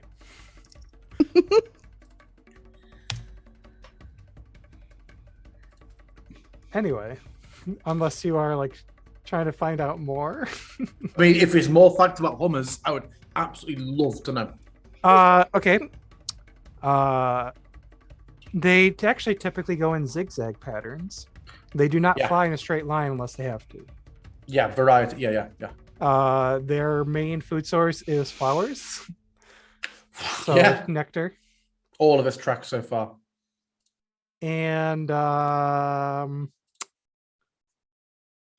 they Their actually. average What flight about speed. tongue work? Because hummingbirds have those really long tongues, don't they? The hummers have the same. I don't know. Are you going to look inside their mouth? If one were to come, I don't know what they're feeding on, or if anything's coming nearby. If there's opportunity for me to get up and close to a hummer, I'll definitely have a look and see. Well, the other weird thing, they can see invisible creatures. Ooh. I can't think of a euphemism for that. That's genuinely interesting. And you also know that due to their ties to the Feywilds, they can alter mental perceptions. Not a lot. How do you mean? But so you say like a hummer can change your state of mind? So they can influence other Yeah. creatures Yeah. magically. Wow, yeah, I can Bargaining believe power that. there. I can believe that. But it's more of a feeling rather than just like, let's make a deal, shall we? Make a note of that chat line. God. Oh. They also Oh, have fantastic. spellcasting. Go on. Color spray. Yep. Fairy's Fire, Gust Blur, and Calm Emotions. Zeke! God damn it, Zeke. He knew what he was doing. He knew what he was I doing. thought I was being a dickhead, but Zeke had matched me every step of the way. And they can be companions. And not in that way, you dirty bastard child, you. It's in that way. Is this the moment where you thought I was getting dirty? Oh no, I know every moment you were because I'm a horrible person. However, I'm calling you out now. I feel like I outed myself pretty early on. I'm capsizing the boat at the tippity top. Okay, cool. I'm definitely using these in my campaign. I know, Lonesome George, why don't you give me an animal handling check? Since you're so enthralled with these hummers. Absolutely. He is really lonesome. Yeah, He's he is. one of these, probably. He could use a friend. It hasn't come through into roll 20 for me, but it You're was thinking a 8. 8. He's Wow. he's the last of his species. He's more sleight of hand than animal handling. Right. I'm sure. I've got to say, Tony, it's the drums making me lose all professionalism. You're welcome. Well, is anybody else doing anything? I'm yeah. just going to make note of that these like legitimately Feywild creatures to let Tess know. I'm just Okay. gonna tap Sacril on the shoulder and be like, "You're not dumb, you're really smart. Don't let what he said get to you." Thanks, Flo.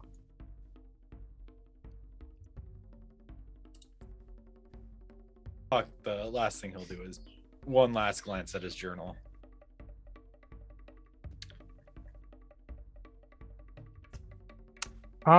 You get there's that pooled blood from before. That just starts to spell out one less to deal with.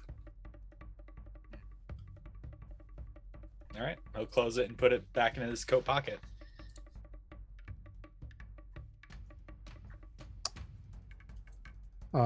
Mugen will look at you all and thank you. These Tanuki and just kind of like Hummer's getting a little close, like things might be a little loud at times, but I'm sure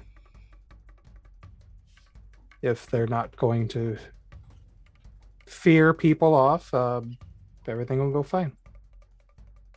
Kit will hand him 2 pieces of taffy and say, if you chew these maybe, and then like let them dry, really good earplugs.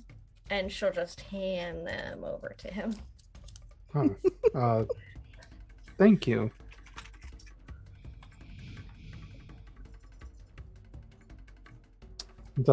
Very sweet, very not what I expected. I've never had anything like these before.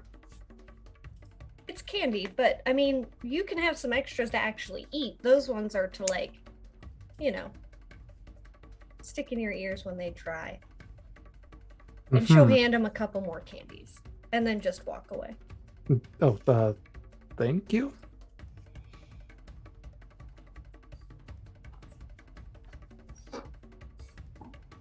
Fenn's just gonna like plop down on the ground, like still kind of vibing out to this music, and then just open up her little chest and, hey, Jean, almost had a new friend today. Almost. Maybe next time. These guys are cool though. More later. She'll just pop it back in her pocket. A Hummer will like kind of land on your head and just kind of like rest itself. You can stay there as long as you want. Addendum, new friend. Give me an animal handling check. Oh, okay. Well. Take my inspiration.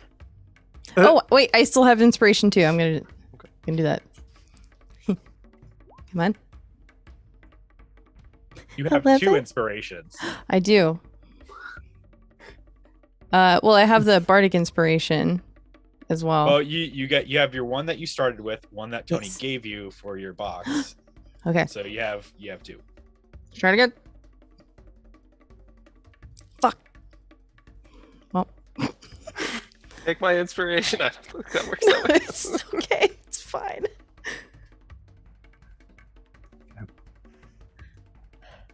Should we get back to town then? Collect our payment and be on our way? Oh, yeah. Yeah, the payment. Yeah. Okay. Are you coming with us, Mugen, or are you staying here? If the Tanuki are not going to be an issue anymore, I'll stay here and tidy up the place. Tatty boy then? Good luck Yeah. out here. George will start to wander back down the path to the town. Okay. Puck will follow. Double Fen. Yup. All right. You all come back to the village. God, I gotta remember to pull this. The drums are not going anymore because the Tanuki are not with you. Damn. However, Fen, the one little dude, never left your head. So A new friend. Because your hair's full of taffy. You can't take off. yeah, he will fly off to like grab nectar and then fly right back out. Oh my god. Friend. You got a Yeah, pocket come up hammer. with a name. Congrats. It's great. Fuck. You will all meet with Shinosuke, who does how I assume everything went well. If Mugen, how is Mugen? How is Mugen? He's good. He's staying at the shrine. Okay. And the issue is resolved, I assume?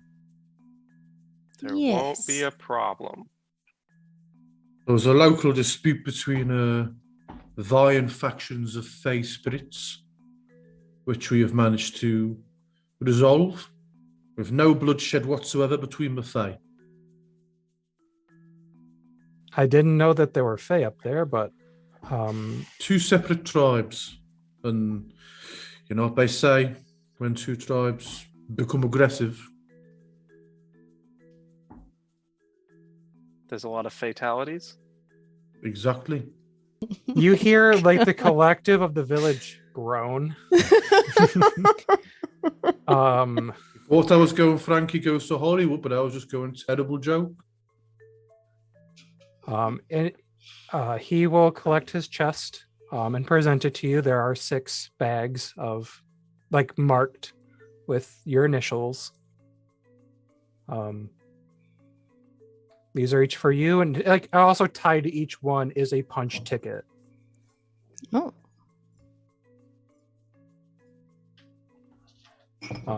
These are good whenever you'd like. And he kind of looks you all over as it's starting to get to like 4 in the afternoon, and you guys haven't slept for like a day and a half. You actually might benefit from this now. I don't mean to sound rude, but did you sleep at all? No. I don't sleep. He looks at you, Flail, and just like, he's not necessarily surprised at that, but he tries to not outwardly show that. Hey, but legitimately, I don't actually sleep. I'm jealous. I just have a little bit of a sit down for a minute. Have some tea or something. Chill out, and then I'm good. That's usually why I seem to be spacing out sometimes. Nice. Well, yeah, I'll be sure to visit upon that spa, and thank you for reaching out to us. Thank you for coming way out here. It was worth it for the gold. Glad we could help you and your people. Mm-hmm. If you would like, the bathhouse is just down the east. As he'll just kind of motion towards, down the other gate, like up some steps and beyond. Good to know. I'll keep that in mind.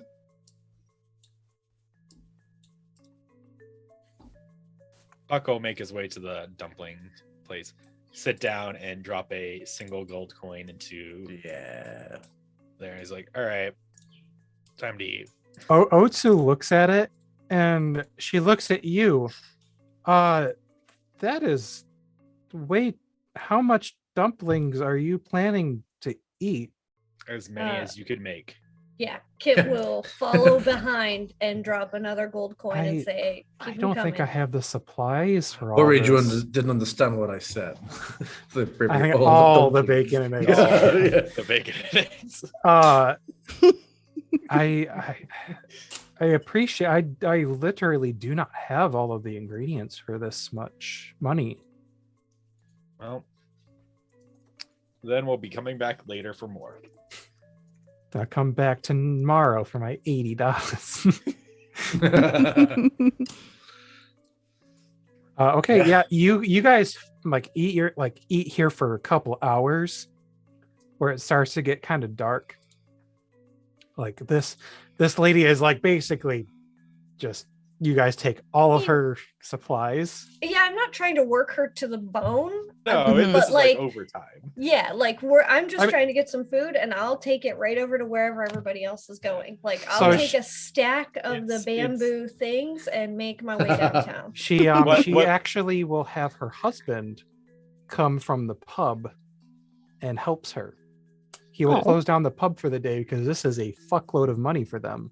Puck will say, "Well, since you can't give us all the supplies, just bring it to us to the bathhouse, whatever you can make, and that'll make up for it." Once I've had my fill, I'm gonna find a nice patch of grass and just withdraw into my shell and just sleep. Just on the roadside. I'm fine with that. I'll sleep a day away. Are you sure we can get someone to take you to the bath like with your friends? I don't recommend just laying here on the road all day. Is the bathhouse part of the adventure, dear? If so, I will go along to the bathhouse. It's pretty fucking cool. Okay. Yeah. I suddenly feel compelled to go to the bathhouse. Sudden compulsion from the god. I fancy getting a bit of a shell wax. Yeah, so with the money, obviously that will pay for someone to deliver. As you all make to the bathhouse, the night wanes, or the day wanes tonight. You're greeted by two ladies who offer you alternative clothing, towel, washcloth, and mild soap. It is lightly scented, and there are 3 varieties. One of cherry blossom, one of pine, and one of some citrus that you're not sure what it is. Oh, Puck will take the pine one. Cherry blossoms. Yeah, I'll cherry blossom it up with Fen. Otherwise, this place does seem unsurprisingly empty, save for these attendants. And there's also tea. Hmm.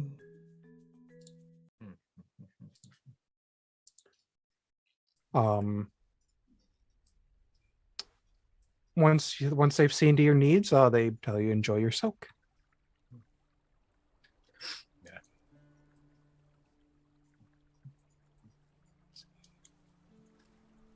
Make his way all the way to that one on the very end and just sit under the running water. And as you get up there, Puck, as you're walking, you notice a multicolored bird. Pretty familiar to you as you come up.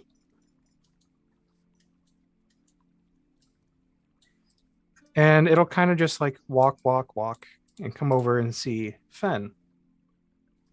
And the Hummer will kind of like buzz off you and kind of go up by it, inspecting it. And you hear the bird have a strange laugh. It sounds like a human's laugh. Oh, I guess a person's laugh. And it's not necessarily creepy. It's just kind of like a giggle. As it Hello, just Gigglebird. kind of takes to the sky and flies around as the Hummer returns to you. Goodbye, Gigglebird. It stays in the UV. vicinity.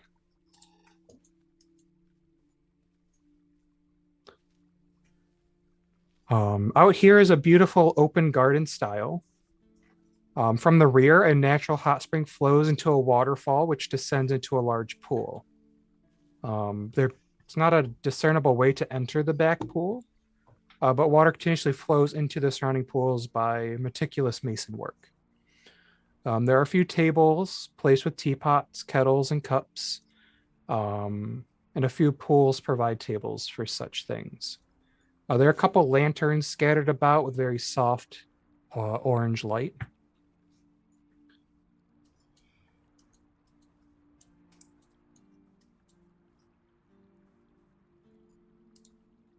As you all make whatever pool yours, soak with whomever. Puck, you notice this bird kind of lands out by you. And it gives an odd call, and you all feel a rumbling. Puck, you feel it more intensely by where you are. He'll poke his head out from the running water and just kind of look up as things are like shaking and just eye the bird for a bit and see what's like happening.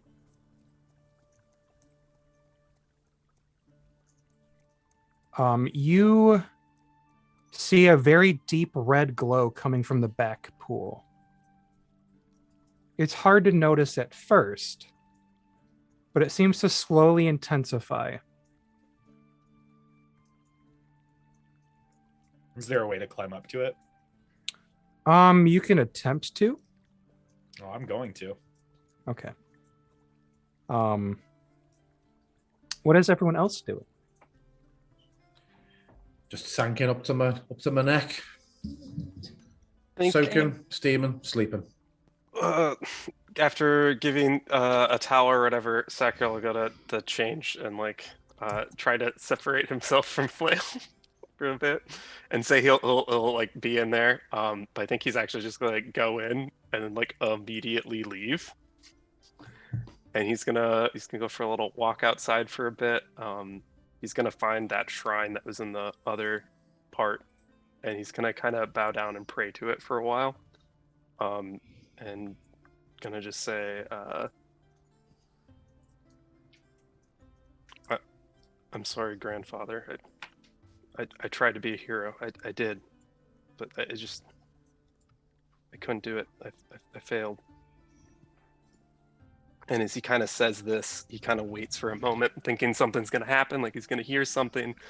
And I think you see his eyes light up, similar to how his sword did, with this bright glowing light, and in a voice that is not his, in a deeper, more like special, like almost angelic voice. He'll just hear, you did well. You were more heroic than I've seen you.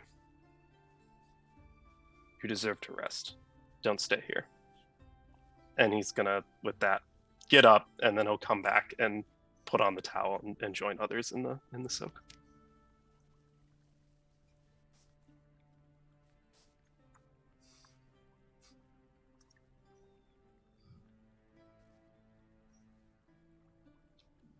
Chilling out in this tub. Yeah, I was with- just gonna say, Kit is just chilling. hanging out, just cherry blossom, scrubbing her shell, making sure her runes are all good and clean. Maybe like, doing like bubbles in the water. They might be farts. You don't know. Nobody knows. Fenn's playing with her new little like hummingbird thing friend, like a little volleyball, just tossing it up into the air, waiting for it to like fall back down, and just Oh, and little it frame. loves it. It is Lovely. ecstatic. When the rumbling starts, does anybody besides Puck do anything? Fenn assumes it's a feature of the location. Fair. Oh, it's the volcano mode, and then all the hot bubbles Yeah. filter down. I mean, if there's like a shout for help or like something similar to that, then yes. But if there's just like an experience, she How would not. extreme does this rumbling get? Are we So- like in like a what level earthquake is this? So, so with Kit, there is the bird calls out something, and right after that, the rumbling starts, and it's like you won't necessarily notice it at first, but it starts intensifying. Like you start hearing the clattering of tea cups and pots that they had offered you when you came here, and that might start falling to the ground and shattering. And the light from the rear begins to glow more. That's noticeable to everybody. Yeah, if that's happening, then Kit would join Puck wherever they are. Oh, so that's not just like massage mode. Okay, that's weird. Cool. And Fenn will follow Kit. I'm going to do a constitution save. After this long awake, hiking up a mountain, now sat in a hot tub. Anything less than a 15, and I fit 15. Yeah. Oh my Yeah, god. no, he's still awake. He's still awake. George will drag himself out of the water just when I thought the day was over. It would seem not. I think Sacriel will try to ignore it at the beginning, but as it gets to the point where stuff starts falling down, he'll get up to try and see what's going on and join everyone.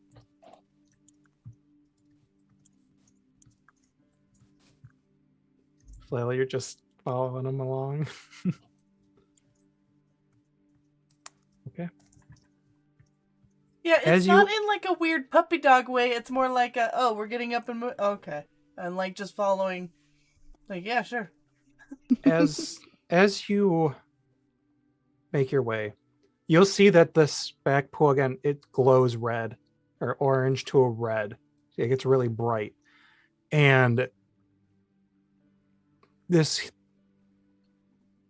can just feel like this intense heat kind of come over. The water seems to boil as this incredibly large red and black salamander emerges from the water. And as the waterfall pours on its body, the water just immediately evaporates. You just hear like a soft, constant as the water keeps going. And it kind of looks at all of you very slowly moving and just speaks very slowly, but so you are the ones that helped the village. I was told some outsiders were here to help. He'll look to you, Puck. Who are you? And you feel this, like this thing radiates heat. Like you are sweltering right now. Puck. And he's on the rock, and he's kind of like in a crouched position with only a towel around his waist.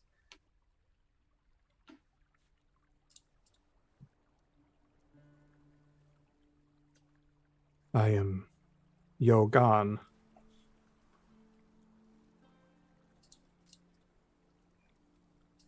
I would like to thank you for what you did for those Tanuki. As he just kind of opens his mouth and a couple of spheres plop out. One for each of you.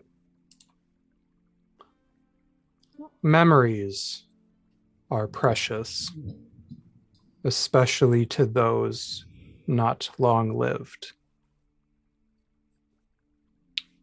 Perhaps this will help you. Perhaps give you solace when needed.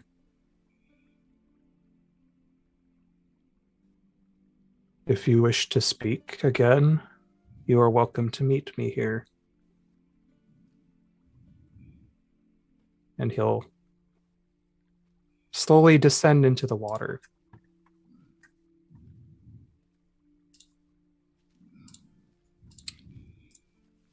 And that's where we're going to end it.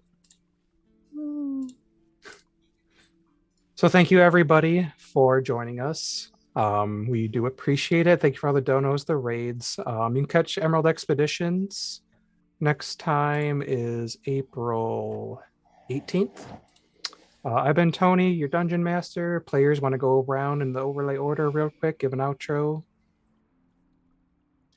Sure. I'll be quick. Hi, I'm Ash. I go by Ash and Rabbit here on Twitch and the internet. You can usually find me over on twitch.tv/nat20, but I pop over here sometimes. Thank you, Tony, for hosting this one shot. This was a lot of fun. Next time you can see me here on TPK is next week, next Monday, for Cataclysmal, which is going to be a whole bunch of fun. Very excited for that. That's it for me. I'm going to pass it over to Mr. Rogers. Hi, I'm Mr. Rogers. I played Puck, our half-dragon fighter. You can find me here on the next Emerald Expeditions. Outside of that, you can find me on my personal stream. I try to stream every Wednesday. I'm going to pass it on to Purple. Oh, I'm Purple Phil. I played Sacriel today. The next thing that I will be in is on Sunday. I'll be over on Neon Lights in the Violet Sea, a fun little steampunky World War II island exploring adventure. I took a couple weeks off, but we'll be back this Sunday in the afternoon. And then the next thing I'll be on after that will be on TPK on April 11th for Iron GM, my show. It's my show. And on top of that, we will have Ash as our as one of our guest contestants, as well as Tate Washburn, who is the GM of the Violet Sea. So it'll be very cool little the Iron GM's a little contest between GMs where they try and make a one shot in an hour, and then everyone gets to see it, and chat gets to help decide who wins. But that's all for me, so I'll pass it on over to Luca. Hi, I'm Luke. You can catch me back here tomorrow for Fragments, but I'll let Harrison talk more about that.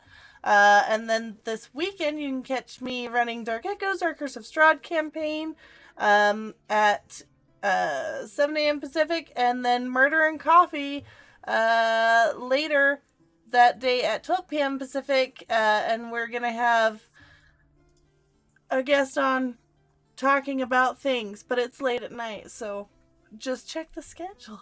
Come by and see it.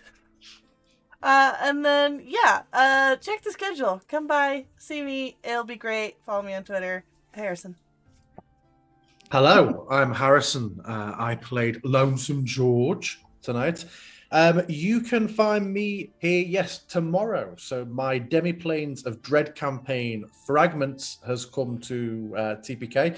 It is a weekly Demiplanes of Dread campaign. It is heavy RP. It is a long-form storytelling campaign. My campaigns are typically 2 or 3 years long.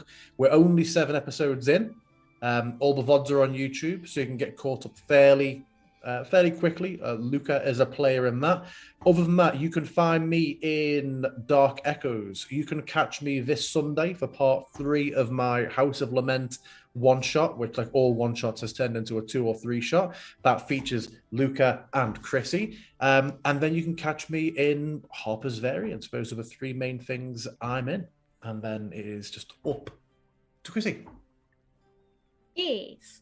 I'm Chrissy Kritz. I played Kit Dustu, our turtle, who's very confused because she's like, wait a second, George isn't the last of his species. This is very strange because I exist. But anyway, so this has been great. Where else can you find me? On the internet, everywhere at Chrissy Kritz. And then as far as where you can find me on Twitch, TPK module week. This one is a busy one, so I'm here tonight. I'm here tomorrow for Oath Sworn, the Odyssey of the Dragon Lords campaign, where I'm about to meet my sister and shit's gonna get weird. Yeah, and I think she's a tree. I don't know. I think she's high on mushrooms, and I think she's a tree. I'm really not sure what's happening. And then Thursday, back again for Tyranny of Dragons, Queen's Gambit, and then Sunday, back again for House of Lament, which I am excited to finish up. That's it. They get too excited for it. I am excited for it. Temper your expectations. Wow. Again, I've been Tony. You can catch me for Emerald Expeditions, Oath Sworn, and Dark Echoes. Check the schedule. I don't remember all the days. It's getting really late. I just have a couple of shout outs. Thank you for Douglas Elfnut McLean. You can get A Good Night's Rest on DM's Guild. Comes with the Tanuki, Mugen, all that's cool shit. The Hummers are from Zeke Gonazalez. His Outrageous Owlbears collab on DM's Guild. It's very fun. It's got a bunch of cool shit. Couple maps from Kispeku, magic items from Griffin Saddlebag, and music from Music D20. All of them can be found on Patreon. They're all cool people. Go check them out. Hang out with them. I love you all. Thank you for being here. Good night.